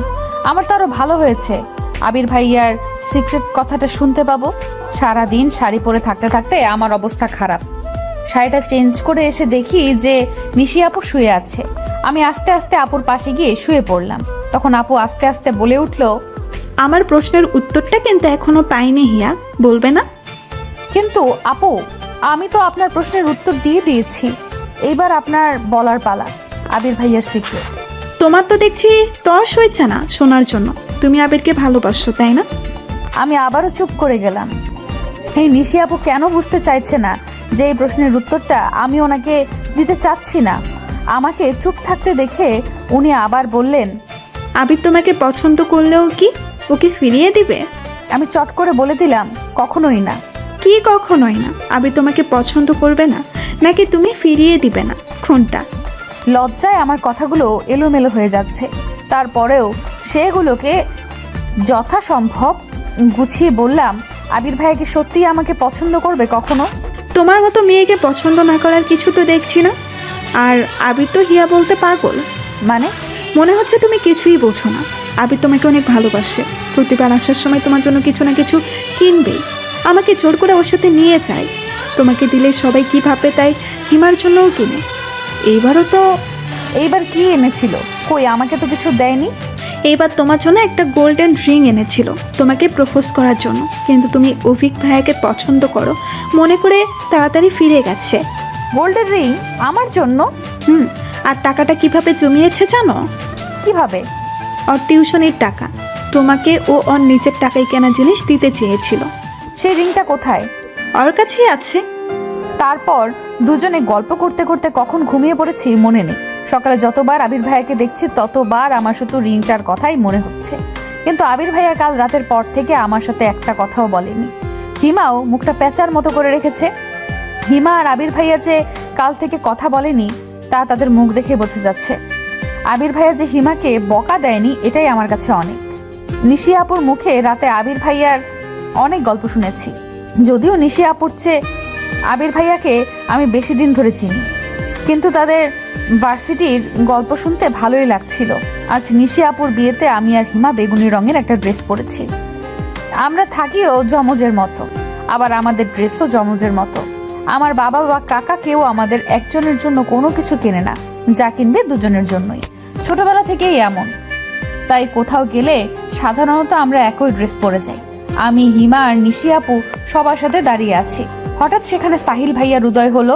তারপর তিনি আমাকে আর হিমাকে উদ্দেশ্য করে বলতে লাগলো, আপনারা দুইজন জমজ বোন নাকি? হ্যাঁ, যদিও চেহারায় মিল নেই, তবে দেখতে জমজের মতোই। সব জমজের চেহারায় তো আর হুবহু হয় না। দেখিয়া, উনি দেখতে কিছুটা অভিক ভাইয়ের মতো না? আমি তো প্রথমে চমকে গিয়েছিলাম। অমন হা করে তাকিয়ে থাকিস না, পরে আবার ওনার ভাব বেড়ে যাবে। তুই চিনিস নাকি ওনাকে? কই, আমাকে তো বলিসনি কিছু। আরে আমি চিনবো কি করে? কাল ফুপা বলল যে ইনি নাকি ওনার কেমন বোনের ছেলে, তাই শুনলাম আর কি। ও আচ্ছা, তাই বল। আপনারা কি আমাকে নিয়ে কিছু বলছেন? হিমা ওনার কথার উত্তর দিতে যাচ্ছিল, আমি ওকে টেনে ওখান থেকে নিয়ে আসলাম। নিশি আপু আমাদের সাথেই আসলো। তারপর হিমাকে বললাম, তুই শুধু শুধু ওনার সাথে ফালতু কথায় জড়াচ্ছিলি। উনি লোকটা মনে হয় সুবিধার নয়। বর চলে এসেছে, সবাই ওদিকে চলে গেল। নিশিরা সবাই গেলেও আমি আর নিশি আপু যেখানে দাঁড়িয়েছিলাম ওখানেই রইলাম। বেশি লোকজনের মধ্যে যেতে আমার ভালো লাগে না। নিশি আপুরও হয়তো ভালো লাগে না, কিন্তু তার জিজ্ঞেস করা হলো না। আজ রাতে নিশি আপু হিমার কাছেই ছিল। কাল চলে যাবে জন্য হিমা জোরাজুরি করছিল ওর কাছে থাকার জন্য। নিশি আপুর আজও ইচ্ছে ছিল আমার কাছে থাকার, হয়তো আরো গল্প করতে চেয়েছিল, কিন্তু তা আর হলো না। অনেক চেষ্টা করেও আজ আর আবির ভাইয়ার সাথে কথা বলতে পারলাম না। ভাইয়া অনেক ব্যস্ত ছিল সারাদিন। ফুপুর ছেলে না থাকায় আবির ভাইয়া মিশির অন্য কাজিনদের সাথে অনেক সাহায্য করেছে। তাহলে সাহিল ভাইয়ার সাথে যে আবির ভাইয়ার সম্পর্ক ভালো হয়নি তা দুজনকে একসাথে একবার দেখেই বোঝা গিয়েছে। আবির ভাইয়া আর নিশি আপু চলে যাচ্ছে জন্য আমার আর হিমার মন কিছুটা খারাপ। এই দুদিনেই অনেকটা আপন হয়ে গিয়েছিল নিশি আপু, কিন্তু বিদায় তো দিতেই হবে। আবির ভাইয়াকে আমি প্রাণ ভরে দেখে নিলাম যাওয়ার সময়। কে জানে আবার কবে সামনে থেকে এইভাবে দেখতে পাবো। আবির ভাইয়ার সাথে আগের মতো কথা হলেও আমি সব সময় এই আশায় থাকি যে হয়তো আজই আবির ভাইয়া আমাকে তার মনের কথাটা জানাবে, কিন্তু না, সেই সময়টা যেন আবির ভাইয়ার আর হয়ে ওঠে না। কথা বললে শুরুতেই বলবে ভালো করে পড়াশোনা করবি। আরে ভাই, পড়াশোনা ছাড়া কি মানুষের জীবনের কিছু থাকতে পারে না? সেই জন্য রাগ করে পরীক্ষার মধ্যে আবির ভাইয়ার সাথে আর কথাই বলিনি, কল করলেও ধরিনি। পড়াশোনার কথা শোনার জন্য আমি তার সাথে কথা বলবো? আজ আমার এসএসসি পরীক্ষা শেষ হলো। আজ ভেবে রেখেছি যে আবির ভাইয়ের সাথে অনেকক্ষণ কথা বলবো, কিন্তু আবির ভাইকে কল করার পর কল রিসিভ করেই বলল, আজ তো পরীক্ষা শেষ, তোর তো মজা। আমার সেকেন্ড ইয়ার ফাইনাল পরীক্ষা, আমার প্যারা শুরু। তা পরীক্ষা কেমন দিলি? অনেক ভালো হয়েছে। ভালো না চাই, রেজাল্টেই জানা যাবে। হিমাও তো বললো ভালো হয়েছে, তোদের ভালো কোনো বিশ্বাস নেই? কেন, শুধু কি আপনারাই ভালো রেজাল্ট করতে পারেন, আমরা পারি না? যত সব ঢং। কথাই চিড়ে ভেজে না, রেজাল্ট দিলেই দেখা যাবে। আচ্ছা এখন রাখি, আমি একটু বাইরে আছি, পরে কথা হবে বলেই কলটা কেটে দিল। রাগে আমার গা জ্বালা করছে। একে তো অপমান করলো, তার উপর আবার মুখের উপরে কল কেটে দিল। পছন্দ করি বলি কি তার 7 খুন মাফ করবো নাকি? আমিও আর কল করব না। বিকেলে আমি আর হিমা অনেক দিন পর হাঁটতে বেরিয়েছি। এমন সময় মা কল করে তাড়াতাড়ি বাড়ি যেতে বলল। আমি আর হিমা প্রায় দৌড়ে বাড়ি চলে গেলাম। তারপর মা বলল, পরীক্ষা শেষ হয়েছে আর দুজনের পাড়া বেড়ানো আবার শুরু হয়ে গেছে। এখন থেকে দুজনে বাড়িতেই থাকবে, দরকার ছাড়া কোথাও যাবে না। কি হয়েছে চাচি? আমাদের পরীক্ষা শেষ, এখনো তো শুধু ঘুরেই বেড়াবো। তোমার বড় কাকার নির্দেশ, তোমরা এখন বড় হয়েছো, কোথাও যাওয়া যাবে না। তিনি নাকি তোমাদের রাস্তার মাঝে দাঁড়িয়ে হাসতে দেখেছে। বড় কাকার কথা শুনে আমি আর হিমা দুজনেই চুপ হয়ে গেলাম। কারণ বড় কাকাকে শুধু আমি আর হিমা নয়, বাড়ির সবাই ভীষণ ভয় পায়। বড় কাকার কথাই এই বাড়িতে শেষ কথা। তার মুখের উপরে কথা বলার সাহস কারণ নেই। আবির ভাইয়ার পরীক্ষা শেষের দিকে, পরীক্ষা শেষ করেই বাড়ি আসবে। আমার কি যে আনন্দ হচ্ছে তা বলে বোঝাতে পারবো না। আমি বসে বসে ফোন দেখছি। হিমা ওর মামার বাড়ি বেড়াতে গেছে। এমন সময় বাবা চিন্তিত মুখে আমার ঘরে এসে বললেন, হিয়ামা, তোকে কাল দেখতে আসবে, তৈরি হয়ে থাকিস। দেখতে আসবে মানেটা কি বাবা? তোমরা কি আমাকে আর পড়াতে চাও না? তুমি বলেছিলে রেজাল্ট দেবার পর আমি কোথাও চান্স না পেলে আমাকে বিয়ে দেবে। আমি সেটা মেনে নিয়েছি। কোচিং করতে যেতে দিলে না, সেটাও মেনে নিয়েছি। কিন্তু এখন হুট করে দেখতে আসবে, এসবের মানে কি? তোর বড় কাকা ছেলে দেখেছে, আমি তো মানা করেছিলাম, কিন্তু বড় ভাই বললো যে আমি এসব কিছুই জানি না, আমি এখনই বিয়ে করব না, ব্যাস। দেখতে আসলে তো আর বিয়ে হয়ে যাবে না।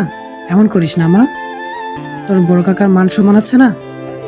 অবশেষে বাবার অনুরোধে আমি রাজি হয়ে গেলাম। পরের দিন মা আমাকে পুতুলের মতো সাজিয়ে পাত্রপক্ষের সামনে বসিয়ে দিল। পাত্রপক্ষ আমাকে খুঁটিয়ে খুঁটিয়ে দেখলো।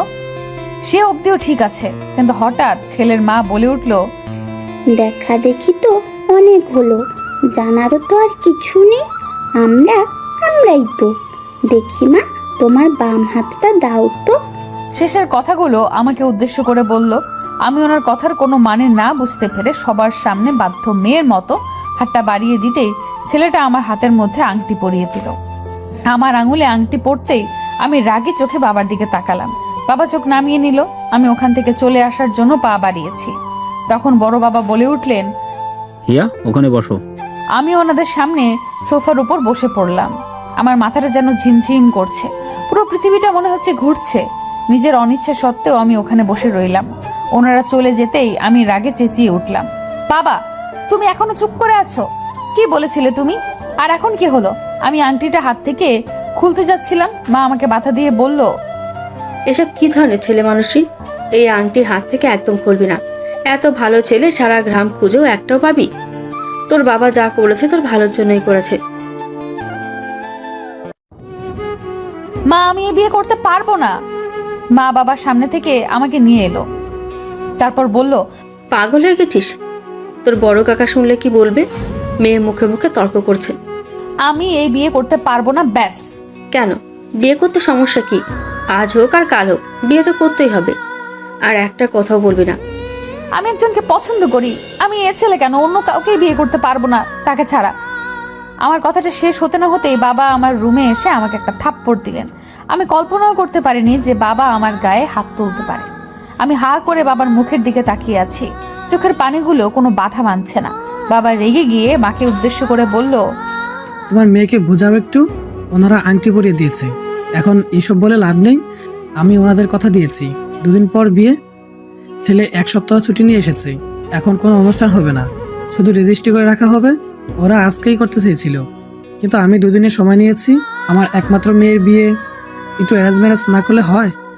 বাবার মুখে কথাগুলো শুনে আমি থপ করে বিছানার উপর বসে পড়লাম। কোনো কিছু বলার শক্তিটুকু হারিয়ে ফেলেছি। বাবা এভাবে আমার বিয়ে ঠিক করে ফেলবে আমি কল্পনাও করতে পারিনি। বেশি বাড়াবাড়ি করলে কালকে আমি বিয়ের ব্যবস্থা করছি। কথাগুলো বলেই বাবা আমার রুম থেকে বের হয়ে গেলেন। মা আমাকে বুঝিয়ে সুঝিয়ে চলে গেল। আমি পাথরের মতো অনড় হয়ে ওখানেই বসে রইলাম। রাতে খাওয়া দাওয়া না করেই শুয়ে রইলাম। মা কয়েকবার খাওয়ার জন্য ডাকলেও বাবা একটা কথাও বললেন না, নিজে খেয়ে দিয়ে চুপচাপ শুয়ে পড়লো। বাবা তো কখনো এমন করে না আমার সাথে, তাহলে আজ কেন এমন করছে? হিমাও নেই যে ওর সাথে একটু গল্প করব। আমার বিয়ে ঠিক হয়েছে শুনে কালকেই চলে আসবে বললো। আমি আংটিটা খুলে টেবিলের উপর রেখে আবির ভাইকে কল করে সবটা বলতেই আবির ভাইয়া বলল, ছোট কাকা এমনটা করতে পারে না, এইভাবে তোর বিয়ে দিতে পারে না। আমার পরশুর সেন্ট্রাল ভাইবা আছে, ওটা শেষ হলেই আমি বাড়ি চলে আসছি। তুই চিন্তা করিস না, সব ঠিক হয়ে যাবে। কিছুই ঠিক হবে না। পরশু এসে আমার বিয়ে দেখতে চান? আবির ভাইয়া আজ একটা কথা সত্যি করে বলুন তো, আপনি কি সত্যিই চান যে আমার বিয়ে হয়ে যাক অন্য কারোর সাথে? এসব তুই কি বলছিস শিয়া? আর আমার চাওয়া না চাওয়ার কি কোনো মূল্য আছে তোর কাছে? তুই তো বলছিস এখন বিয়ে করবি না। কেন বলছি সেটা মনে হয় জানেন না। কেন? এখনো চুপ করে থাকবেন? আমি সব জানি ভাইয়া। আপনি যদি এখনো চুপ করে থাকেন তাহলে আমি সত্যি বিয়ে করে নেব। একবার শুধু বলুন। হ্যাঁ হিয়া, আমি মানছি আমি তোকে ভালোবাসি, কিন্তু আবির ভাইয়ের মুখে এই কথাটা শোনার জন্য আমি কতদিন ধরে অপেক্ষা করছিলাম। আজ তার অবসান ঘটলো, তবে এমন একটা পরিস্থিতিতে এমন কথা শুনতে হবে তা ভাবতে পারিনি। আমি এবার আনন্দে কান্না করে দিলাম। তারপর বললাম, আমি আপনাকে ভালোবাসি ভাইয়া, আর আপনিও আমাকে ভালোবাসেন। পৃথিবীর আর কোনো শক্তি নেই যে আমাকে অন্য কারোর সাথে বিয়ে দিতে পারে। আমি আপনাকে ছাড়া অন্য কাউকে বিয়ে করব না। আপনি তো আমাকে গ্রহণ করবেন আপনার জীবনে। হিয়া, এখন এসব বলার সময় নয়, আগে কাকাকে বোঝাতে হবে। বিয়েটা যে করে হোক আটকাতে হবে। কাকা এইভাবে তোর বিয়ে দিতে পারে না। সেটা নিয়ে আপনাকে ভাবতে হবে না, আপনি নিশ্চিন্তে থাকুন। আমি কিছুতেই এই বিয়ে করব না। হিয়া, তুই আমার সাথে মজা করছিস না তো? দেখ, মজা করা আমার একদম পছন্দ নয়। তুই যদি মজা করে থাকিস আমার থেকে সত্যিটা জানার জন্য, তাহলে কিন্তু ভালো হবে না। আপনার মনে হচ্ছে এমন একটা ব্যাপার নিয়ে আমি মজা করছি? আপনি হিমা বা চাচিকে জিজ্ঞেস করে দেখুন। আচ্ছা, আমি শুনছি। যদি এটা মজা হয় তাহলে তো বুঝতেই পারছিস। আচ্ছা, আমি আমার মনের কথাগুলো কাউকে জানাতে পারিনি এখনো, এমনকি হিমাকেও জানাতে ভয় লাগছে। ও যদি সবাইকে বলে দেয়, কিন্তু বিয়েটা তো আমি এখনো ভাঙতে পারিনি। বাবা বলেছে যে ছেলে নাকি বিয়ে পিছিয়ে দিয়েছে, ওদেরও বাজার সদাই করতে হবে। আর এবারের ছুটি তো কেটেই গেল, আবার ছুটি নিয়ে এসে একেবারে বিয়ের অনুষ্ঠান করে নিয়ে যাবে। কথাটা শুনে আমি যেন স্বস্তির নিঃশ্বাস ফেললাম। আবির ভাইয়া চলে আসলে কোনো একটা ব্যবস্থা নিশ্চয়ই করবে। আবির ভাইয়া বাবার সাথে কথা বলেছে, বাবা কারো কথাই শুনছে না, সে আমাকে বিয়ে দিয়েই ছাড়বে। আমি আবির ভাইয়ার ভরসায় আছি এখন। জানি না আমাদের ভালোবাসার জোর কতটুকু। রাতে আমি ঘুম থেকে উঠে দেখি মা পাশে নেই। আমার কেমন যেন ভয় লাগছিল। রাত প্রায় 3টা বাজে। আমি মাকে ডাকার জন্য বাবার ঘরের দিকে যেতেই শুনতে পেলাম যে বাবা বলছে, ও তো বুঝতে পারেনি যে কালকেই বিয়ে, ওকে কিন্তু কিছুতে জানানো যাবে না। তাহলে কি করবে না করবে কে জানে। ওকে যে কোনো বিশ্বাস নেই এখন আমার। এখনো রাজি হয়নি বিয়েতে, তাই না? না, রাজি হতে হবে না, ভেবো না তুমি। এই বয়সে এমন পাগলামি একটু একটু করেই থাকে। তুমি শুধু ওকে একটু চোখে চোখে রেখো, ছেলেটা অনেক ভালো। বিয়ে হয়ে গেলেই দেখবে সব ঠিক হয়ে যাবে। আমার কিন্তু ভয় লাগছে। মেয়েকে এইভাবে জোর করে বিয়ে দেওয়াটা কি ঠিক? যদি বিয়ের পর সমস্যা করে তখন তো আরো সমস্যা হবে। তুমি বেশি ভেবো না তো, কত বিয়ে দেখলাম এমন, সব ঠিক হয়ে যাবে। আচ্ছা তুমি এবার যাও, ও আবার জেগে যেতে পারে। কথাগুলো শুনেই আমি কান্না করতে লাগলাম। আমার বাবা মা আমার সাথে এমন শত্রুতা কেন শুরু করে দিয়েছে আমি বুঝতে পারছি না। তার মানে কালকেই আমার বিয়ে দিবে? আমি যেন উল্টাপাল্টা কিছু না করি তাই আমাকে শান্ত করে রেখেছে কেন? মা এসে আমার পাশে শুয়ে পড়লো, তারপর আমার মাথায় হাত বুলিয়ে দিতে লাগলো। আমি কি করব কিছুই বুঝতে পারছি না। এখন তো আবির ভাইয়াকেও জানানো যাবে না, কিন্তু আবির ভাইয়া ছাড়া আর কাউকে আমি বিয়ে করতে পারবো না। সকালের আলো ফোটার আগেই আমি মোবাইলের আলো জ্বালিয়ে বসে বসে খুব সাবধানে একটা চিরকুট লিখলাম। প্রিয় বাবা মা, আমাকে ক্ষমা করে দিও, আমি এই বিয়ে করতে পারবো না। আমি একজনকে ভালোবাসি। তোমরা আমার সাথে এমন কেন করছো জানি না, তবে আমি তোমাদের অনুরোধ রাখতে পারলাম না। সরি বাবা, সরি মা, আমাকে খুঁজতে হবে না। আমি অনেক দূরে চলে যাচ্ছি, ভালো থেকো আর আমার জন্য দোয়া করো। তোমাদের হিয়া।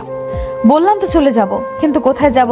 আবির ভাইকে কল করলাম অনেকবার, কিন্তু এত সকালে আবির ভাইয়া কল রিসিভ করলো না। আমার একমাত্র গন্তব্য এখন আবির ভাইয়ার ভার্সিটি। আমি চুপি চুপি মায়ের বোরকাটা পরে একটা ছোট্ট হ্যান্ডব্যাগে এক বোতল পানি আর মোবাইলটা নিয়ে বেরিয়ে পড়লাম। তারপর বাবার মানিব্যাগ থেকে 10,000 টাকা খানেক টাকা পেলাম, পুরোটাই রেখে দিলাম। তারপর অন্ধকারের মধ্যেই বেরিয়ে পড়লাম। যে মানুষ সকালের আজান হওয়ার পরেও একা রুমের বাইরে যেতে ভয় পায়, সেই মানুষ আজ আজানের সময় বাড়ির বাইরে বেরিয়ে পড়লাম। প্রায় আধা ঘন্টার মতো হেঁটে হেঁটে আমি বাস স্টেশনে পৌঁছালাম। সকালের বাসটা পেয়েও গেলাম। শহর আমাদের গ্রাম থেকে ততটাও দূরে নয়, 2 ঘন্টার মতো সময় লাগে। আমি বাসে উঠে স্বস্তির নিঃশ্বাস নিলাম। তার মানে এতক্ষণও চিঠিটা মনে হয় কারোর হাতে পড়েনি, নইলে এতক্ষণে এখানে লোক চলে আসতো। আমি অবশ্য বোরকা পরে থাকায় কেউ দেখলেও চিনতে পারছে না। এই যা বাচ্চা। বাস চলতে শুরু করলো। আমি আরো কয়েকবার আবির ভাইকে কল করলাম, কিন্তু রিসিভ করলো না। আমার পাশে এক মধ্যবয়স্ক মহিলা বসেছিল। উনি নিজের ফোনটা বের করে আমার দিকে বাড়িয়ে দিল। কোথায় যাবি মা? আমার মেয়েকে একটু কল দিয়ে দিবি? দেখ রিতা লেখা আছে। আমি কোনো কথা না বলে চুপচাপ ফোনটা নিয়ে ওনার মেয়েকে কল করে দিলাম। কিছুক্ষণ পর উনি নিজের ব্যাগ থেকে পাউরুটি আর কলা বের করে খেতে লাগলেন। তারপর আমার দিকে একটা রুটি এগিয়ে দিয়ে বলল, নে মা, রুটিটা খেয়ে নে, আমার ছেলে কিনে দিয়েছে। আমি কি আর এত খেতে পারি? আমি না করা সত্ত্বেও জোর করে আমার হাতে ধরিয়ে দিয়ে বলল, বুড়ি বলে আমার হাতের জিনিস পছন্দ হচ্ছে না? বয়স হয়ে গেলে সবাই ঘৃণা করে। বলেই অভিমানে উনি রুটিটা আমার হাত থেকে নিয়ে আবার ব্যাগে রাখতে যাচ্ছিলেন। আমি ওনাকে খুশি করার জন্য রুটিটা ওনার হাত থেকে নিয়ে খাওয়া শুরু করলাম। এতটা রাস্তা হেঁটে ক্ষুধাও পেয়েছিল। রুটিটা খাওয়ার সাথে সাথে আমার কেমন যেন ঘুম পেতে লাগলো। আমি চোখ দুটো বন্ধ করে ফেললাম। এত সকালে উঠায় হয়তো ক্লান্তিতে এমনটা হচ্ছে। তারপর আমার আর কিচ্ছু মনে নেই। আমি চোখ খুলে নিজেকে হসপিটালে আবিষ্কার করে অবাক হয়ে গেলাম। আমার ফোন, ব্যাগ সব কোথায়? আর আমি হসপিটালে এবার কি করে আসলাম? আমি আশেপাশে তাকিয়ে আরো অনেক লোকজন দেখতে পেলাম। বোঝাই যাচ্ছে যে এটা কোনো সরকারি হাসপাতাল। আমি নড়াচড়া করতে গিয়ে বুঝতে পারলাম যে আমাকে স্যালাইন দিয়ে রাখা হয়েছে। মাথাটা এখনো ঝিমঝিম করছে। সামনে একজন ডাক্তারকে দেখতে পেয়ে তাকে ডাকতে লাগলাম, এক্সকিউজ মি ডাক্তার সাহেব। আমার ডাক শুনে ডাক্তারটা আমার দিকে তাকালো।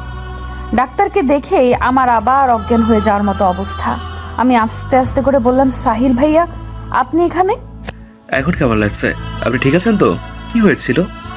এতগুলো প্রশ্নের উত্তর কিভাবে দিব? তার আগে এটা বলুন যে আমি এখানে কি করছি, আর আপনি এবার এখানে কেন? তোমার কি কিছুই মনে নেই? মনে থাকলে কি আর জিজ্ঞেস করতাম? আমি যেহেতু ডক্টরের অ্যাপ্রন পরে আছি, নিশ্চয়ই আমি ডক্টর। আর তুমি যেহেতু রোগীর বেডে শুয়ে আছো, তার মানে তুমি রোগী। সিম্পল ব্যাপার, এতে না বোঝার কি আছে? কিন্তু আমি তো বাসে ছিলাম। তাহলে আমি এখানে কতক্ষণ ধরে আছি? ঘন্টা 2 হবে হয়তো। আমি তো একটু আগে ডিউটিতে এসে তোমাকে দেখে অবাক হয়ে গেছি। প্রথমে ভেবেছিলাম যে হয়তো আমার মনের ভুল, কিন্তু পরে দেখি না। আপনার ফোনটা দেওয়া যাবে? চিন্তা করো না, আমি তোমার বাসা জানিয়ে দিয়েছি। আপনি আমার থেকে না শুনে আমার বাসায় কেন কল করলেন? হাউ স্ট্রেঞ্জ, আমি আপনার উপকার করলাম আর আপনি আমাকে এইভাবে বলছেন? জানেন আপনাকে যে মেডিসিন দিয়ে অজ্ঞান করা হয়েছে তা অতিরিক্ত মাত্রায় ব্যবহার করলে মৃত্যু পর্যন্ত হতে পারে। আপনার ভাগ্য অনেক ভালো যে ডোজ একদম অল্প ছিল। আপনি অসুস্থ আর আমি আপনার বাসায় জানাবো না? না বলবেন না, কারণ আমি বাড়ি থেকে পালিয়ে এসেছি। এখানে আমাকে আর কতক্ষণ থাকতে হবে? স্যালাইনটি শেষ হলেই আপনি বাসায় যেতে পারবেন, তবে কয়েকদিন রেস্টে থাকতে হবে। আর আপনি পালিয়ে এসেছেন মানে? আচ্ছা, আপনি আমাকে আপনি করে বলছেন কেন? আমি আপনার অনেক ছোট, তুমি করে বলতে পারেন। বাড়িতে কি কেউ আসছে আমাকে নিতে? না, আবির এসে তোমাকে নিয়ে যাবে। এবার বলো, পালিয়ে কেন এসছো বাড়ি থেকে, তাও আবার একা একা? আবির ভাইয়ার জন্য। আচ্ছা, আবির ভাইয়া কখন আসবে বলেছে? মানে কি বলছো তুমি এসব? আবির ভাইয়ের জন্য মানে? আমি আবির ভাইকে ভালোবাসি তাই। আমি আর কিছু বলার আগেই কেউ সাহিল ভাইয়াকে ডাকতে লাগলো, আর উনি আমার পুরো কথা না শুনেই হন্তদন্ত হয়ে ছুটে গেল। সাহিল ভাইয়া যেতেই আমার মনে পড়লো যে ওনাকে আমি আবির ভাইয়ার কথা কেন বললাম। এখন যদি উনি বাড়িতে সব বলে দেয়, ওই মেডিসিনের প্রভাবে কি সত্যি আমার জ্ঞান বুদ্ধি লোপ পেয়েছে? আমি যাকে তাকে সব বলে দিচ্ছি। প্রায় ঘন্টা দুয়েক পর আমার স্যালাইন শেষ হলো। একজন নার্স এসে স্যালাইনের সুচটা খুলে দিল। এরই মধ্যে সাহিল ভাইয়া আর একবারও আসেনি, হয়তো ব্যস্ত আছে। কিন্তু আবির ভাইয়াও এখন আসছে না কেন? আমার খুব চিন্তা হচ্ছে। একজনের কাছ থেকে সময় জানতে পারলাম যে প্রায় 3টা বেজে গেছে। আমি একটা বিষয়ে অবাক হচ্ছি, আমি হাসপাতালে অথচ আমার বাড়ির কেউ আসলো না। আবির ভাইয়া কখন আমায় নিয়ে যাবে সেই আশায় আছে। আমাকে নিয়ে কারোর কোনো মাথা ব্যথা নেই। পরক্ষণেই মনে হলো যে আজ আমার বিয়ে হওয়ার কথা ছিল, আর সেখান থেকে আমি পালিয়ে এসেছি। বাড়ির লোক তো আমার উপরে ভীষণ রেগে আছে, তাই বলে একবার দেখতেও আসবে না। শরীরটা বড্ড ক্লান্ত, সকাল থেকে না খাওয়া। সাহিল ভাইয়া এক নার্সকে দিয়ে কিছু ফলমূল আর পানীয় কিনে পাঠিয়েছে, কিন্তু আমার কিচ্ছু খেতে মন চাইছে না। তারপরেও একা একা নিজেকে এতিমের মতো লাগছে। সবার পাশেই কেউ না কেউ আছে, অথচ আমার পাশে কেউ নেই। অনেকেই এসে জিজ্ঞেস করছে যে কি হয়েছিল। শেষে বিরক্ত হয়ে চোখ বন্ধ করে ঘুমের ভান ধরে পড়ে রইলাম। আর কারোর কোনো প্রশ্নের উত্তর দিতে মন চাইছে না। কতক্ষণ এভাবে শুয়েছিলাম মনে নেই। হঠাৎ মাথায় কারোর হাতের ছোঁয়া পেতেই চোখ দুটো আপনা আপনি খুলে গেল। আমি চোখ খুলে আবির ভাইকে দেখে লাফ দিয়ে বেড থেকে উঠে বসলাম। তারপর চোখে মুখে খুশির আভা ফুটিয়ে তুলে বললাম, আপনি এসেছেন? এত দেরি কেন করলেন? আমি কখন থেকে একা একা আপনার জন্য ওয়েট করছি। জানেন, বাড়ি থেকে কেউ আমাকে দেখতে আসেনি। কথাটা বলে আমি কান্না করে দিলাম। আমাকে কান্না করা দেখে আবির ভাইয়া আমার মাথায় হাত বুলিয়ে দিতে দিতে বলল, গাধি, তুই বাড়ি থেকে পালিয়ে এসেছিস, ধরতে গেলে বিয়ের আসর থেকে। বাড়ির সবাই ভীষণ রেগে আছে। ছেলে পক্ষকে জানিয়েছে যে কিছু ঝামেলার কারণে আজ আর বিয়েটা হবে না। বাড়ির কেউ চায় না যে তোর পালিয়ে আসার ব্যাপারটা গ্রামের কেউ জানুক, তাই কেউ আসেনি। আমাকে বলেছে সন্ধ্যার পর তোকে নিয়ে বাড়ি ফিরতে। দিনের বেলায় গেলে সবার চোখে পড়লে নানা প্রশ্ন করবে। গ্রামের মানুষ বুঝিসই তো, তিলকে তাল বানাবে। তাই বলে আপনিও এত দেরি করে আসবেন? জানেন আমার এখানে কত খারাপ লাগছিল। আরে পাগলি, আমার তো তখনই ছুটে আসতে ইচ্ছে করছিল যখন শুনলাম যে তুই হাসপাতালে, কিন্তু ভাইবা শেষ না করে কি করে আসি বল। আর সাহিল ভাই আছে শুনে আরেকটু নিশ্চিত হলাম। আমি আর এখানে থাকবো না, আমি বাড়ি যাব। আমার ব্যাগ, টাকা, ফোন কিছুই নেই, সব নিয়ে গেছে। তুই ঠিক আছিস সেটাই আমার কাছে অনেক। সাহিল ভাইয়া বলেছে যে মেডিসিনের ডোজ একদম অল্প ছিল, কিছুদিন রেস্ট করলেই ঠিক হয়ে যাবি। এই তো একটু পরেই আমরা বের হব। কিছু খেয়েছিস? আমি নাসূচক মাথা নাড়ালাম। আবির ভাইয়া আমার পাশে রাখা খাবারগুলো দেখলেন, তারপর উনি নিজের আনা কমলার খোসা ছাড়িয়ে আমার মুখে পুরে দিলেন। ইচ্ছে না হলেও এবার আমি রাজরানীর মতো খেতে লাগলাম। এই প্রথম আবির ভাইয়া নিজ হাতে আমাকে কিছু খাইয়ে দিচ্ছে। আমি আবির ভাইয়ার হাতে খাচ্ছিলাম আর দু চোখ ভরে ওনাকে দেখছিলাম। আবির ভাইয়ার চোখে চোখ পড়তেই লজ্জায় আমি নিজের চোখ নামিয়ে নিলাম। সন্ধ্যার আগেই সাহিল ভাইয়ার সাথে দেখা করে আমরা বাড়ির পথে রওনা দিচ্ছি। তখন সাহিল ভাইয়া আবির ভাইয়াকে লক্ষ্য করে বলল, যে মেয়েটা তোমার কাছে আসার জন্য এত বড় রিস্ক নিল, তাকে কখনো কষ্ট দিও না আবির। এমন ভালোবাসা কোথাও পাবে বলে আমার মনে হয় না।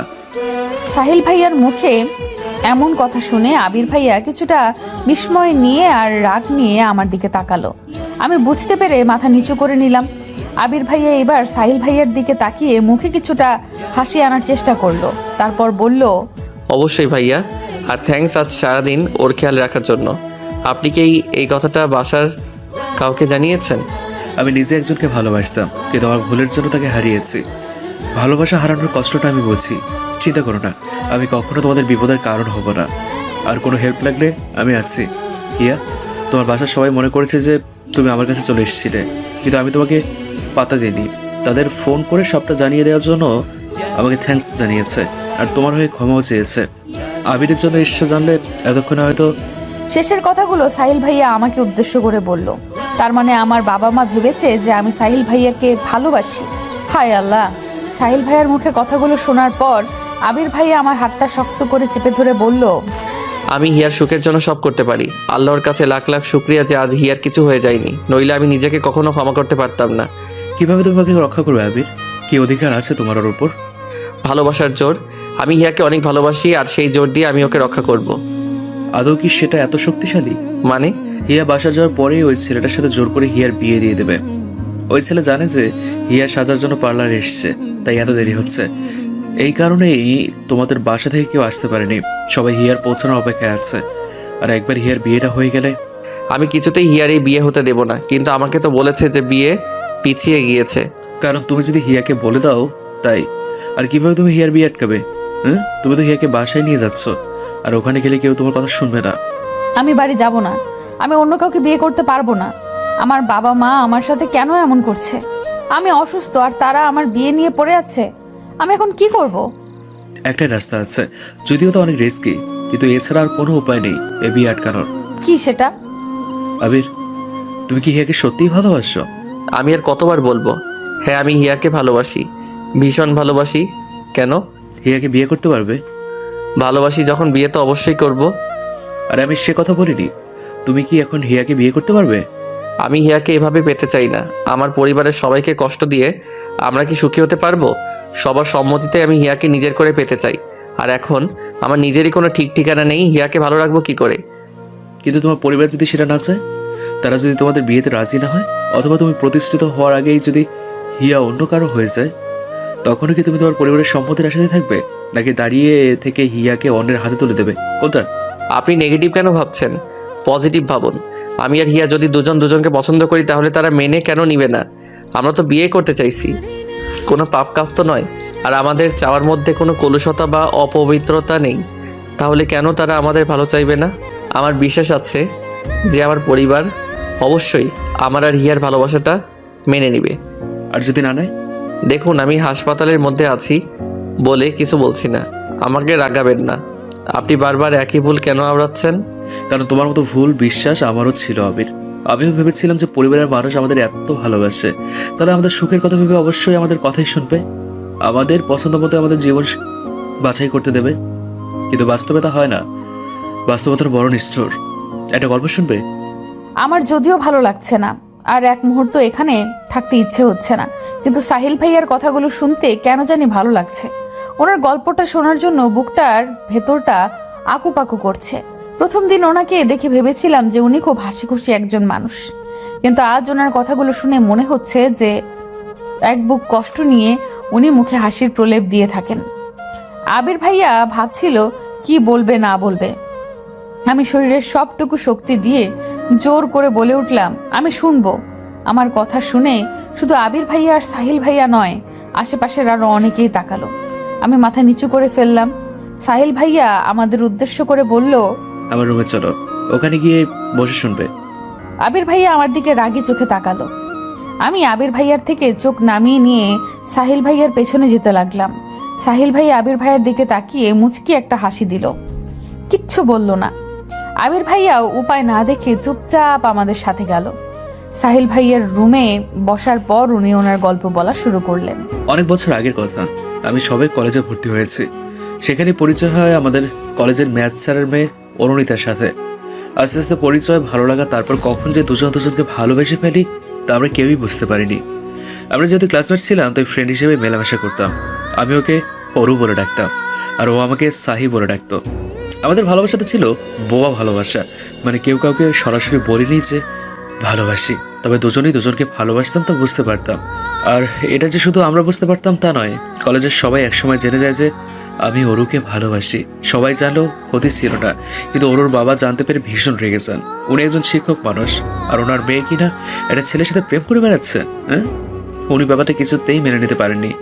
আমাদের এইচএসসি পরীক্ষার আগেই ওর কলেজে আসা বন্ধ করে দেয়।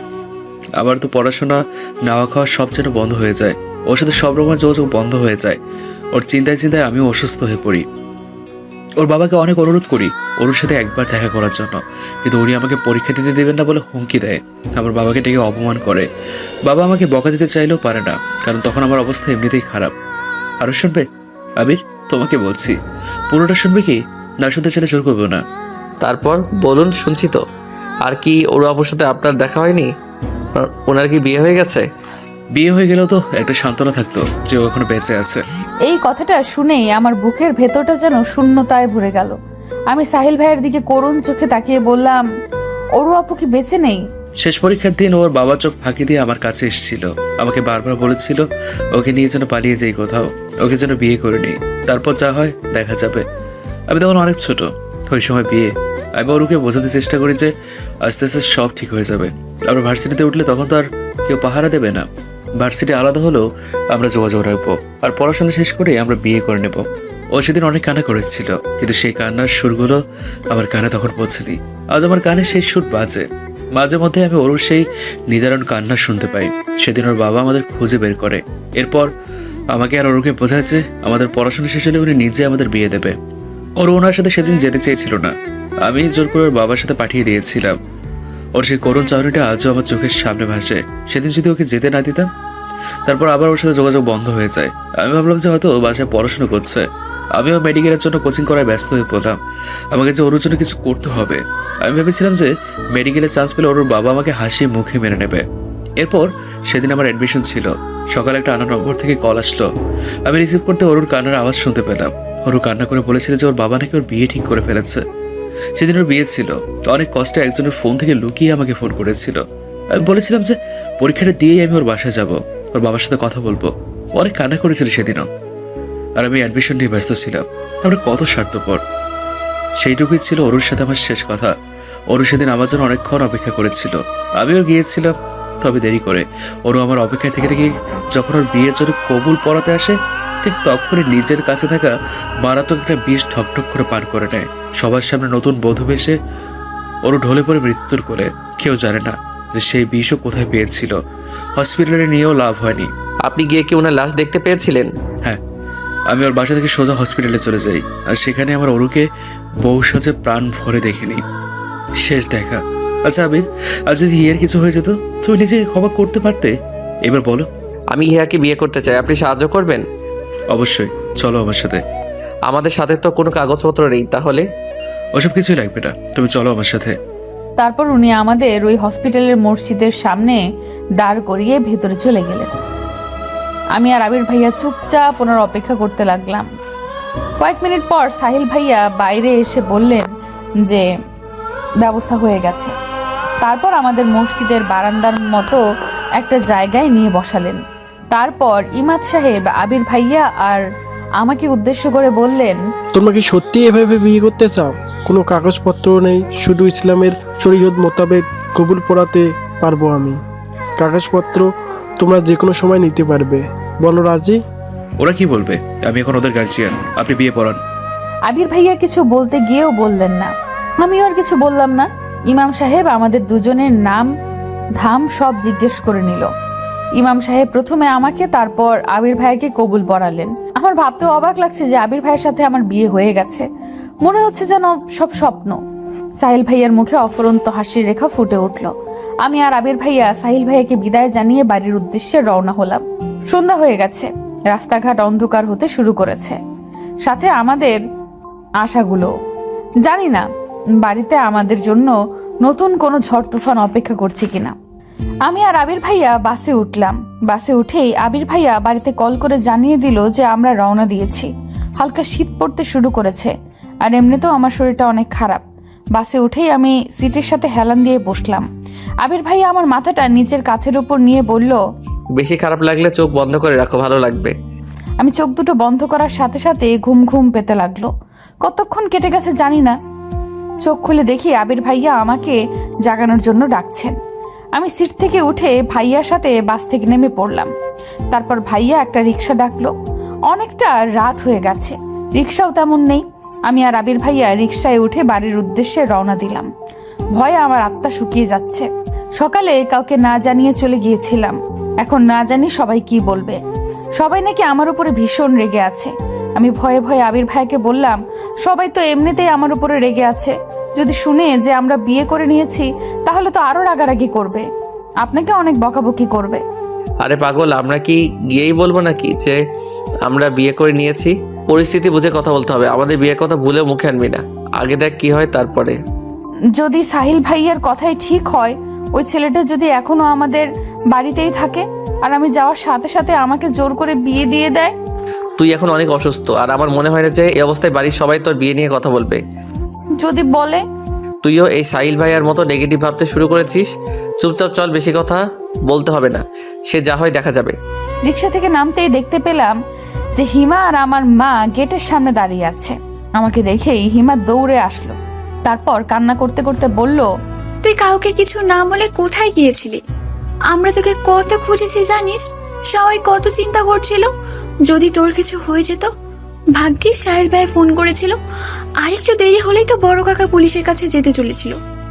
যদিও এইটুকু বলতেই মা হিমাকে থামিয়ে দিয়ে আমাকে বাড়ির মধ্যে টেনে নিয়ে গেলেন। তারপর জিজ্ঞেস করলো, তুই ঠিক আছিস তো? তোর বাবা আর কাকারা কিন্তু ভীষণ রেগে আছে। একটা কথা বলবি না, গিয়ে কি লাভ হলো? দেখলি তো, মা বাবা ছাড়া কেউ আপন হয় না।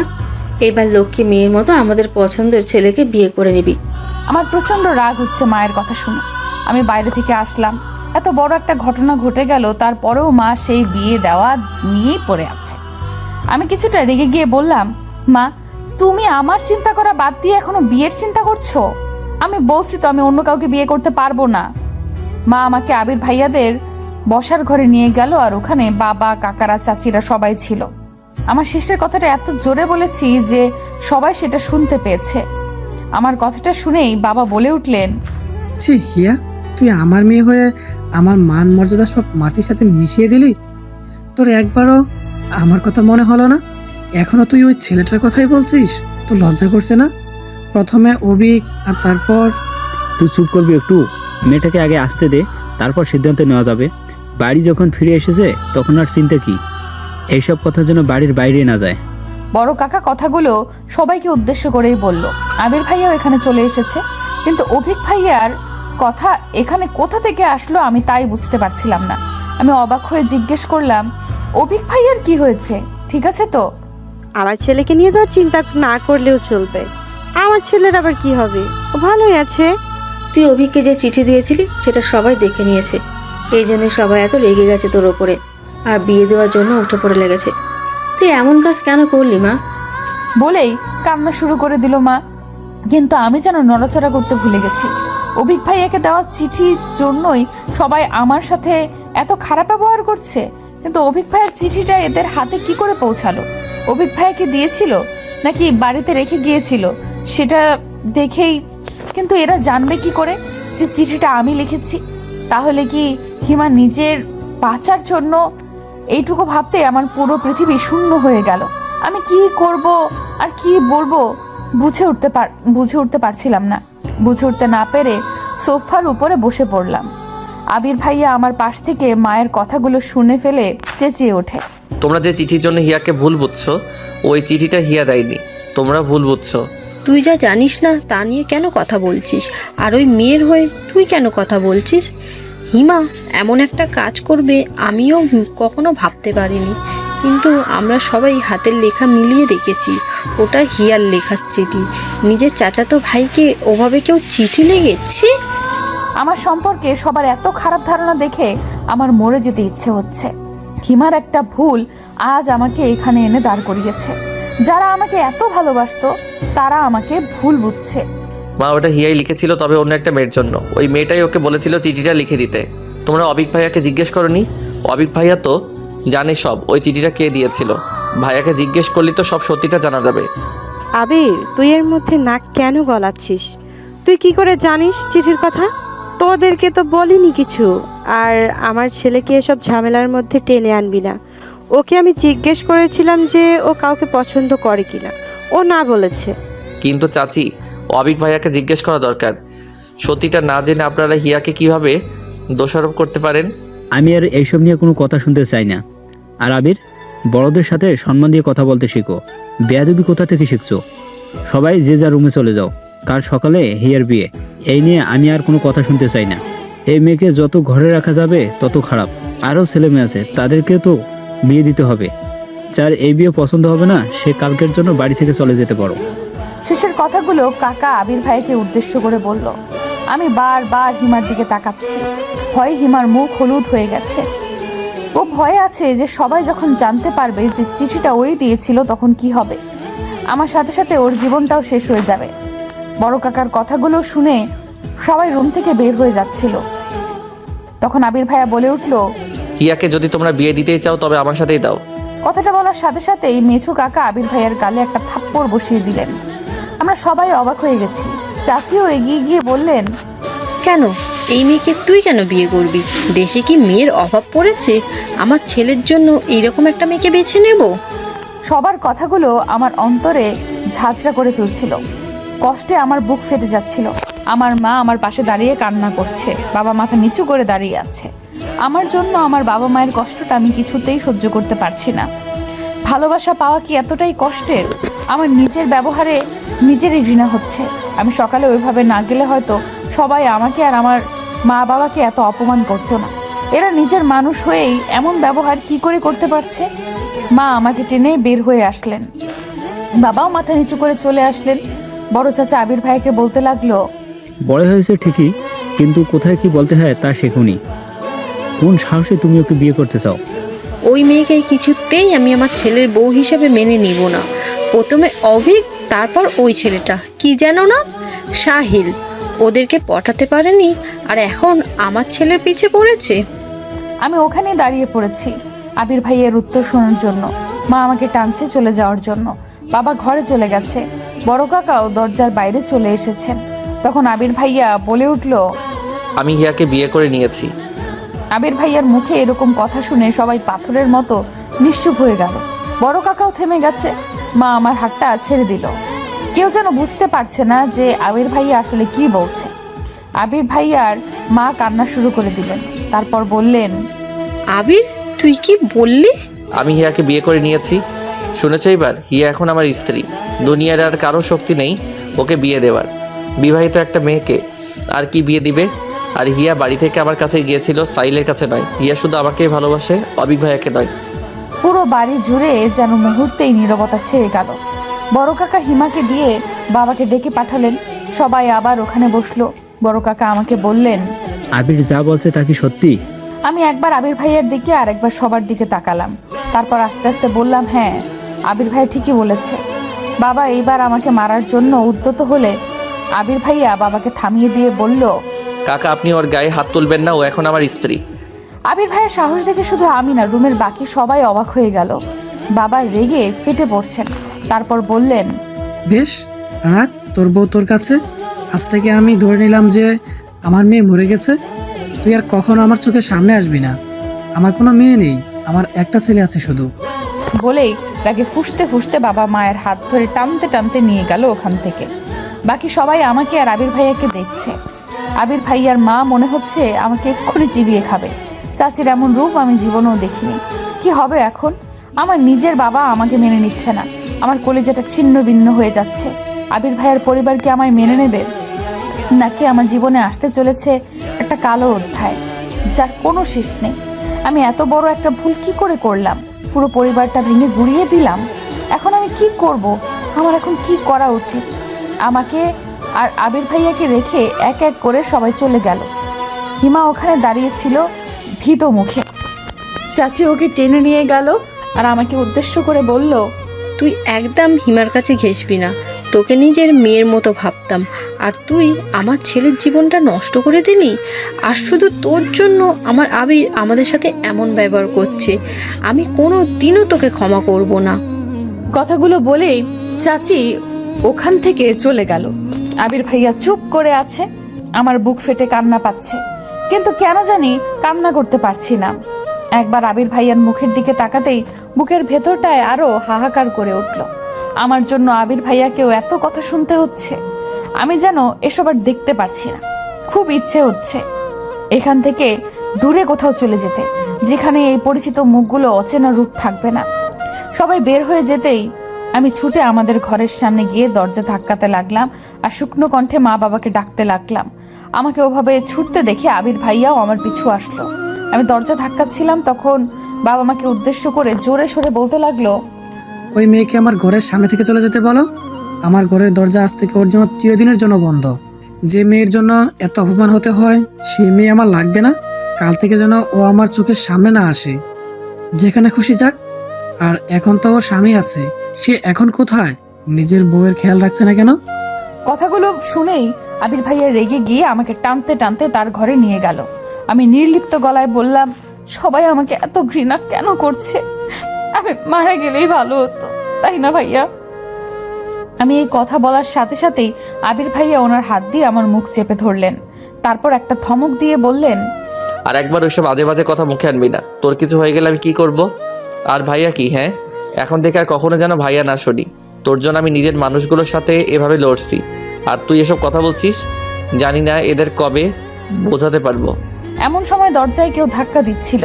আবির ভাইয়া আমাকে বিছানায় বসিয়ে রেখে দরজা খুলতেই মেজু কাকা বললেন, আজকের রাতটা থাকতে দিলাম, কাল সকালে যেন আমি ওই মেয়েটাকে আমার বাড়িতে না দেখি। আশা করি আমার কথাটা বুঝতে পেরেছিস। চাচ্ছু? আমি এখানে আমার ছেলের সাথে কথা বলছি।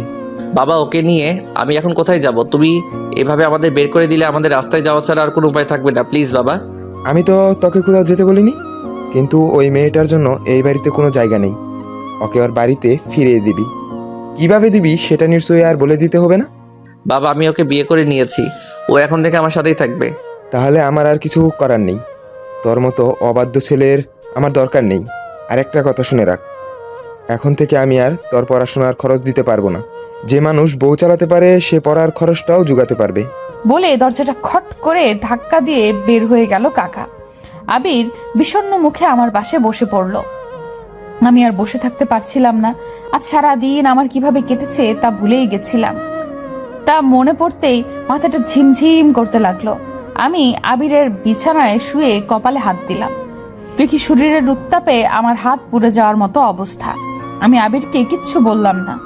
এমনিতেই বাড়িতে রাবণের চিতা জ্বলছে, তার উপর আমার এই জ্বর। কতক্ষণ কেটে গেছে জানি না। চোখ খুলতেই দেখতে পেলাম যে আবির আমার কপালে কাপড় ভিজিয়ে দিয়ে রেখেছে আর আমার পাশেই বিছানার উপরে বসে আছে।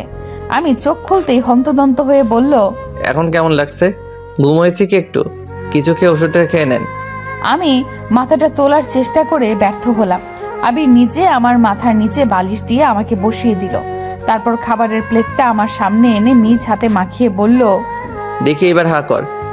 ভাইয়া সরি, মানে আমি বলছিলাম যে আপনি আমার মাকে একটু ডেকে দিন, আপনি ঘুমিয়ে পড়ুন, আর আমার হাত দিয়ে আমি খেতে পারবো। আর এত রাতে আপনি খাবার আর ওষুধ কোথায় পেলেন? হিমা দিয়েছে। আর দেখ হিয়া, এখন তুই অসুস্থ, একদম বেশি কথা বলবি না। তোর মা এখন ঘুমিয়ে পড়েছে, চুপচাপ খেয়ে ওষুধটা খেয়ে ঘুমিয়ে পড়। আমি আর কিছু না বলে বাধ্য মেয়ের মতো খাবারটা খেতে লাগলাম। তারপর আব্রিলকে উদ্দেশ্য করে বললাম, আপনি কি কিছু খেয়েছেন?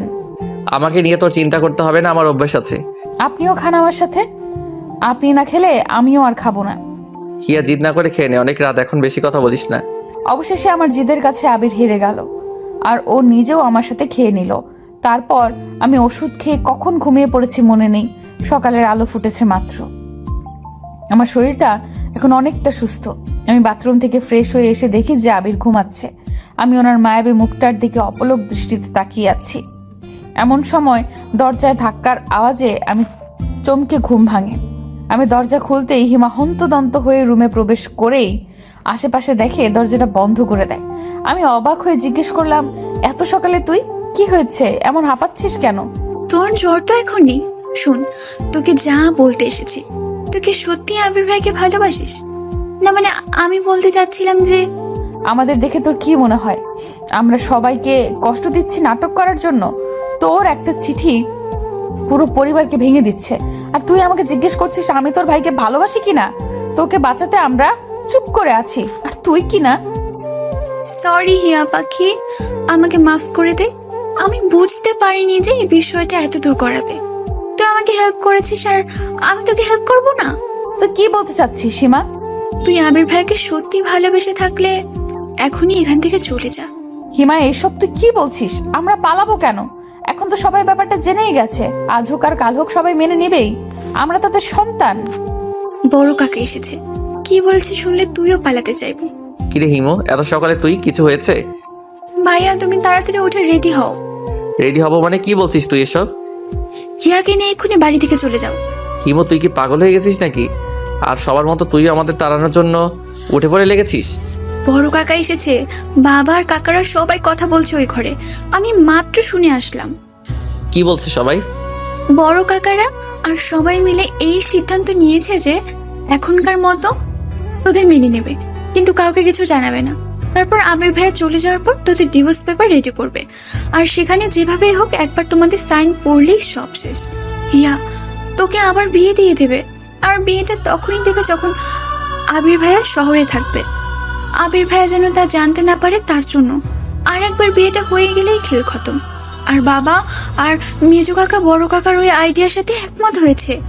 আমি সাধারণত এত সকালে উঠি না, কিন্তু সবার চেঁচামেচি শুনে উঠে এসব শুনতে পাই। ওরা এখনো সব কিছু প্ল্যান করছে, কিভাবে কি করবে। আমি তো ওদের কাছে ছুটে এলাম এসব জানানোর জন্য। মগের মুল্লুক পেয়েছে নাকি? আমরা কি ছোট বাচ্চা নাকি যে উল্টাপাল্টা বোঝাবে আর তাই বুঝবো? আমি কিছুতে এসব হতে দেব না। আর আমাদের ডিভোর্স পেপার কি করে পাবে? আমাদের তো তুই ভাইয়া আসলেও কি তোমরা বিয়ে করেছো নাকি সব? চুপ করবি? এত বেশি কথা কেন বলিস? বিয়ে না করলে এত বড় মিথ্যে কথা বলার সাহস হচ্ছে আমাদের? আমরা বিয়ে করেছি, তবে কি আসলে আমাদের কাগজ এখনো হাতেই পাইনি, তাই না? আর আমরা কিছুতেই বড় কাকার ফাঁদে পা দেব না। তার আগে বল, তুই কি 100% শিওর? 100% মানে 1000% শিওর। আর কিছুক্ষণ থাকলে ওরা চলে আসবে। আর ওদের হাতে পড়লে পালানোর রাস্তা খুঁজে পাবে না। তখন না পারবে বাড়ি থেকে বের হতে, আর না পারবে ওনাদের মুখের উপর কথা বলতে। বাবা তো সকালে চলে যেতেই বলেছিল, তাই এখন যাওয়াটাই যুক্তিযুক্ত। বাড়িতে থাকলেই ঝামেলায় পড়তে হবে। পরে সব ঠিকঠাক হলে বাড়ি চলে এসো ভাইয়া। এখন তুমি হিয়াকে নিয়ে বেরিয়ে পড়ো। কি যাবে? আচ্ছা ঠিক আছে, আমরা এখনকার মতো চলে যাচ্ছি। তুই আমাদের আপডেট জানাস। কিরে তুই কথা বলছিস না কেন? যাবি না আমার সাথে নাকি তুই? অবশ্যই, আমি এখানে থাকলে তো আমাকে বিয়ে দিয়ে দিবে। আমি একাই আপনার কাছে চলে গিয়েছিলাম, আর এখন তো আপনার সাথেই যাব। এখন আর ভয় কি? ভয় হচ্ছে না? কিসের ভয়? আমি কোথায় নিয়ে যাব, কিভাবে রাখবো, কি খাওয়াবো, এসব ভেবে চিন্তা হচ্ছে না? আপনি যেখানে নিয়ে যাবেন আমি সেখানেই যাব। আপনি যেখানে থাকবেন আমিও সেখানেই থাকবো। আর আপনি যা খাবেন আমিও তাই খাবো। কষ্ট হলে সহ্য করতে পারবি? আপন মানুষদের থেকে এত কষ্ট যে মেয়ে হজম করতে পারে, সে অন্য যে কোনো কষ্ট হাসি মুখে বরণ করে নিতে পারে। আপনি শুধু আমাকে এখান থেকে দূরে নিয়ে চলুন। আমি আর এদের এমন ঘৃণার চাহনি সহ্য করতে পারছি না। আমি হিয়ার ঘরে যাচ্ছি, ওর কিছু প্রয়োজনীয় জিনিস নিয়ে আসছি। সবাই এখন বসার ঘরেই আছে। তোমরা তাড়াতাড়ি রেডি হয়ে নাও, বেশি দেরি করা যাবে না। আবির ফ্রেশ হয়ে আসতে আসতে হিমাও একটা ছোটখাটো ব্যাগ নিয়ে হাজির হলো। ওই ব্যাগে কি আছে আমি নিজেও জানি না। ব্যাগের সাথে সাথে হিমা কিছু টাকাও তুলে দিল আবিরের হাতে, আর বলল, কিছু আমার জমানো টাকা, কিছু মায়ের জমানো টাকা, আর কিছু বাবার টাকা থেকে নিয়েছি। কত আছে জানি না, তবে 15-20 হাজার হবে হয়তো। তুই সবার টাকা চুরি করেছিস কেন? এসব নিয়ে এখন তোমার ভাবতে হবে না। মা বাবা যা বলে সেটা পরে দেখা যাবে। তারা এমনিতেই বুঝবে যে টাকাগুলো তুমি নিয়ে গেছো, আমার কিছু হবে না। আর তুমি না থাকলে গালাগালি কাকে করবে?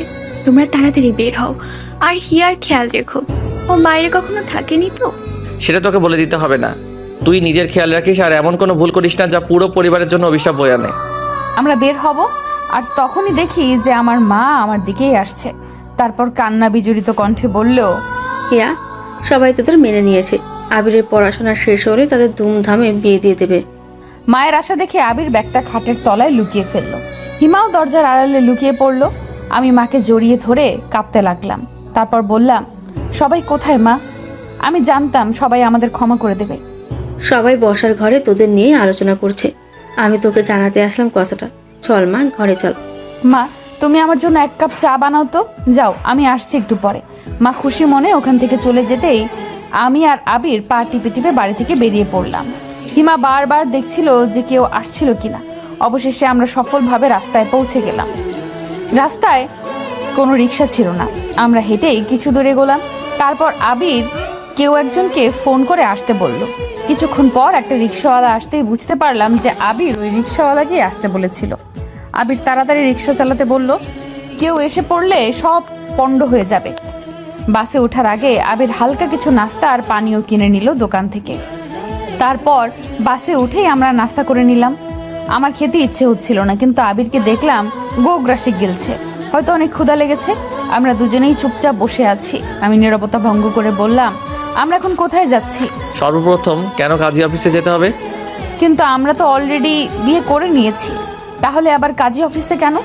এইভাবেই বিয়ে করে কি আমরা স্বামী স্ত্রী হইনি? আবার বিয়ে করতে হবে? আরে কাদি, কাগজে কলমে আমাদের বিয়ের রেজিস্ট্রি না থাকলে কেউ কি বিশ্বাস করবে সে আমরা বিবাহিত? তার জন্য। ও আচ্ছা। এখন কেমন লাগছে? খারাপ লাগছে খুব? ভালোই লাগছে। আপনি পাশে থাকলে খারাপ লাগা আমার ধারে কাছেও ঘেঁষতে পারে না। শেষের কথাগুলো বিড়বিড় করে বলায় হয়তো আমি শুনতে পাইনি, তাই আবার বলল, অমন বিড়বিড় করছিস কেন? যা বলার জোরে বল। না কিছু না। বাড়ি থেকে আবিরকে কল করেই যাচ্ছে। আবির কল রিসিভ করছে না। একটু পরেই হিমা কল করলো। আবির ফোনটা রিসিভ করতেই চাচির কণ্ঠ ভেসে এলো, আবির কোথায় তুই বাবা?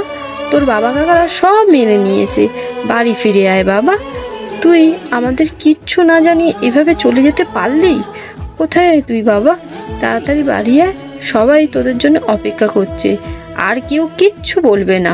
মা, আমরা চলে এসেছি, অনেক দূর এসে পড়েছি, এখন আর ফিরে যাওয়া সম্ভব নয়। তুমি সবাইকে বলো যে কিছুদিন পর আমি হিয়াকে নিয়ে চলে আসবো। কিন্তু বাবা, তুই তো হোস্টেলে থাকিস, হিয়াকে নিয়ে কোথায় থাকবি? পাগলামি করিস না বাবা, ফিরে আয়। আমি পাশে থাকায় আবির আর চাচির সব কথাগুলো শুনতে পাচ্ছিলাম। চাচি কথাগুলো বলা শেষ করতে না করতে ফোনের ওপাশ থেকে একটা মোটা পুরুষ কণ্ঠ ভেসে এলো। আমার বুঝতে বাকি রইল না যে এটা বড় কাকা। আবির, তুই যেখানে থাকিস না কেন হিয়াকে নিয়ে এক্ষুনি বাড়ি চলে আয়। তোর সাহস হয় কি করে বাড়ির মেয়েকে নিয়ে পালানোর? আমি তো পালাইনি, বাবা আমাকে বের করে দিয়েছেন। আমি বলছি ফিরে আয়, যা করার বাড়ি থেকেই করা যাবে। আমাদের আজকে বিয়ে দিবেন কি বাড়ি গেলে? বেহায়া ছেলের কথা দেখো, আগে নিজের পায়ে দাঁড়া, তারপর বিয়ের কথা বলিস। লজ্জা করছে না আমার সামনে বিয়ের কথা বলতে? আপনারা হিয়ার জন্য জায়গায় বিয়ে দিতে চান, তাই না? এসব তোকে কে বললো? সত্যি কিনা তাই বলুন। তার মানে তুই সবটা জেনেই পালিয়েছিস? হ্যাঁ, আমি সব শুনে ফেলেছি। আমাকে আর বোকা বানাতে পারবেন না। আমি তোকে লাস্ট ওয়ার্নিং দিচ্ছি আবির, হিয়াকে নিয়ে ফিরে আয়, এর ফল কিন্তু ভালো হবে না। সরি কাকা, আমি আপনার এই অনুরোধটা রাখতে পারলাম না। আজকের মধ্যে বাড়ি না ফিরলে এই বাড়ির দরজা তোদের জন্য চিরদিনের জন্য বন্ধ হয়ে যাবে, এই আমি বলে রাখলাম। বলে এর আগে ফুসতে ফুসতে বড় কাকা কল কেটে দেয়। তার মানে হিমার কথাই ঠিক, আবিরের মুখটা চিন্তা ভাবনায় ডুবে আছে। আমার নিজেরই চোখে পানি চলে আসে আবিরকে দেখে। জানি না আবির আমাকে কোথায় নিয়ে যাবে, আর আমরা কিভাবেই বা থাকবো এই অচেনা শহরে। আমি আদৌ থাকতে পারবো কিনা জানি না। শেষ পর্যন্ত আমার ভাগ্যে এই ছিল, সাথে আবিরের জীবনটাও আমি কোনো অনিশ্চয়তার দিকে ঠেলে দিচ্ছি জানি না। আমরা বাস থেকে নেমে একটা রিকশায় উঠলাম। তারপর আবির আমাকে একটা কাজী অফিসের সামনে নিয়ে গেল। সেখানে আগে থেকেই নিশি আপু আর আবিরের আরেকটা ফ্রেন্ড ছিল। আমরা যাওয়ার পর আবির আমার সাথে ওই ছেলেটার পরিচয় করিয়ে দিল। তারপর আমরা কাজী অফিসের ভেতরে ঢুকলাম। সব কিছু হয়তো আগে থেকেই ঠিক করা ছিল, তাই আমাদের বিয়ের সব কিছু শেষ করতে বেশি দেরি হলো না। এর মধ্যে আমাদের বাড়ি থেকে কয়েকবার ফোন এসেছে, আবির রিসিভ করেনি। কাজী অফিস থেকে বের হতে প্রায় দুপুর হয়ে গেল। আমরা সবাই একটা রেস্টুরেন্টে বসে লাঞ্চ শেষ করলাম। আমরা সেখানেই বসে আছি, এমন সময় হিমার ফোন দেখে আবির রিসিভ করলো। তখন হিমা বলে উঠলো, ভাইয়া তোমরা এখন বাড়ি চলে আসতে পারো, সবাই তোমাদের মেনে নিবে বলেছে। তুই তো বলেছিলি যে এসব নাটক এখন মেনে নেওয়ার অভিনয় করছো। হ্যাঁ বলেছিলাম, তবে এবার সত্যি মেনে নেবে বলেছে। বড় কাকা নিজে বলেছে যে আজকে সব আত্মীয়দের দাওয়াত করবে তোদের বিয়ে উপলক্ষে, যদি তোরা আজ ফিরে আসিস তো। কি বলছিস তুই এসব? আজকে সবাইকে বলবে? এত তাড়াতাড়ি এত ব্যবস্থা কি করে করবে? আর এত তাড়াতাড়ি রং পাল্টানোর মানুষ তো কাকা নয়। সত্যি করে বল, কি হয়েছে? মা বাবা কি বড় কাকাকে কিছু বলেছে? বাবার রাগ কমেছে? সবাই রাজি হয়েছে। তোর বাবাকে বড় কাকার কাছে যেতে হয়নি, বড় কাকা নিজেই ছোট কাকা আর বাবার কাছে এসে বলেছে তোদের বিয়ের ব্যাপারটা তাড়াতাড়ি সবাইকে জানাতে। রিয়েলি? হ্যাঁ, আর মজার ব্যাপার কি জানিস? না বললে জানবো কি করে? অভিক ভাইয়া এসেছে। তার মানে অভিক ভাইয়াই কি বড় কাকাকে রাজি করিয়েছে? জানি না, তবে অভিক ভাইয়া ওনার এক বান্ধবীকে নিয়ে এসেছে। আমার তো মনে হয় গার্লফ্রেন্ড, গ্রামের বাড়ি দেখাতে নিয়ে এসেছে। ও তাহলে এই কাহিনী? কি কাহিনী? অভিক ভাইয়া বাড়িতে একটা মেয়ে নিয়ে এসেছে, ব্যাপারটা বুঝতে পারছিস? এতে বোঝার কি আছে, সে তো আবির ভাইয়া এনেছিল। দুইটা ব্যাপার এক নয়। তুই বলি না অভিক ভাইয়া যাকে এনেছে সে ওনার গার্লফ্রেন্ড হতে পারে, এই কারণেই বড় কাকা হয়তো আমাদের মেনে নিতে রাজি হয়েছে। নইলে নিজের পছন্দের মেয়েকে কি মেনে নিতে পারে? মানে তুই কি বলতে চাইছিস হিয়া? বড় কাকা নিজের ছেলের জন্য তোদের মেনে নিচ্ছে? শিওর না, তবে আমার যা মনে হলো তাই বললাম। আরে শোন, আমি মাকে সত্যিটা বলে দিয়েছি। কোন সত্যি? চিঠির ব্যাপারটা। আর কেউ জানে? না, আর সবাইকে অভিক ভাইয়া বলে দিয়েছে যে চিঠি লেখাটা তোর থাকলেও ওটা অন্য একটা মেয়ে দিয়েছিল। আমার মনে হয় এজন্যই বড় কাকা কিছুটা শান্ত হয়েছে। সে যাই হোক, চাচি তোকে কিছু বলেছে? বকাঝোকা করলো অনেক, তারপর তোর কথা বলে অনুশোচনা করলো। নিজের মেয়ের দোষের জন্য তোকে কত কথা শোনালো।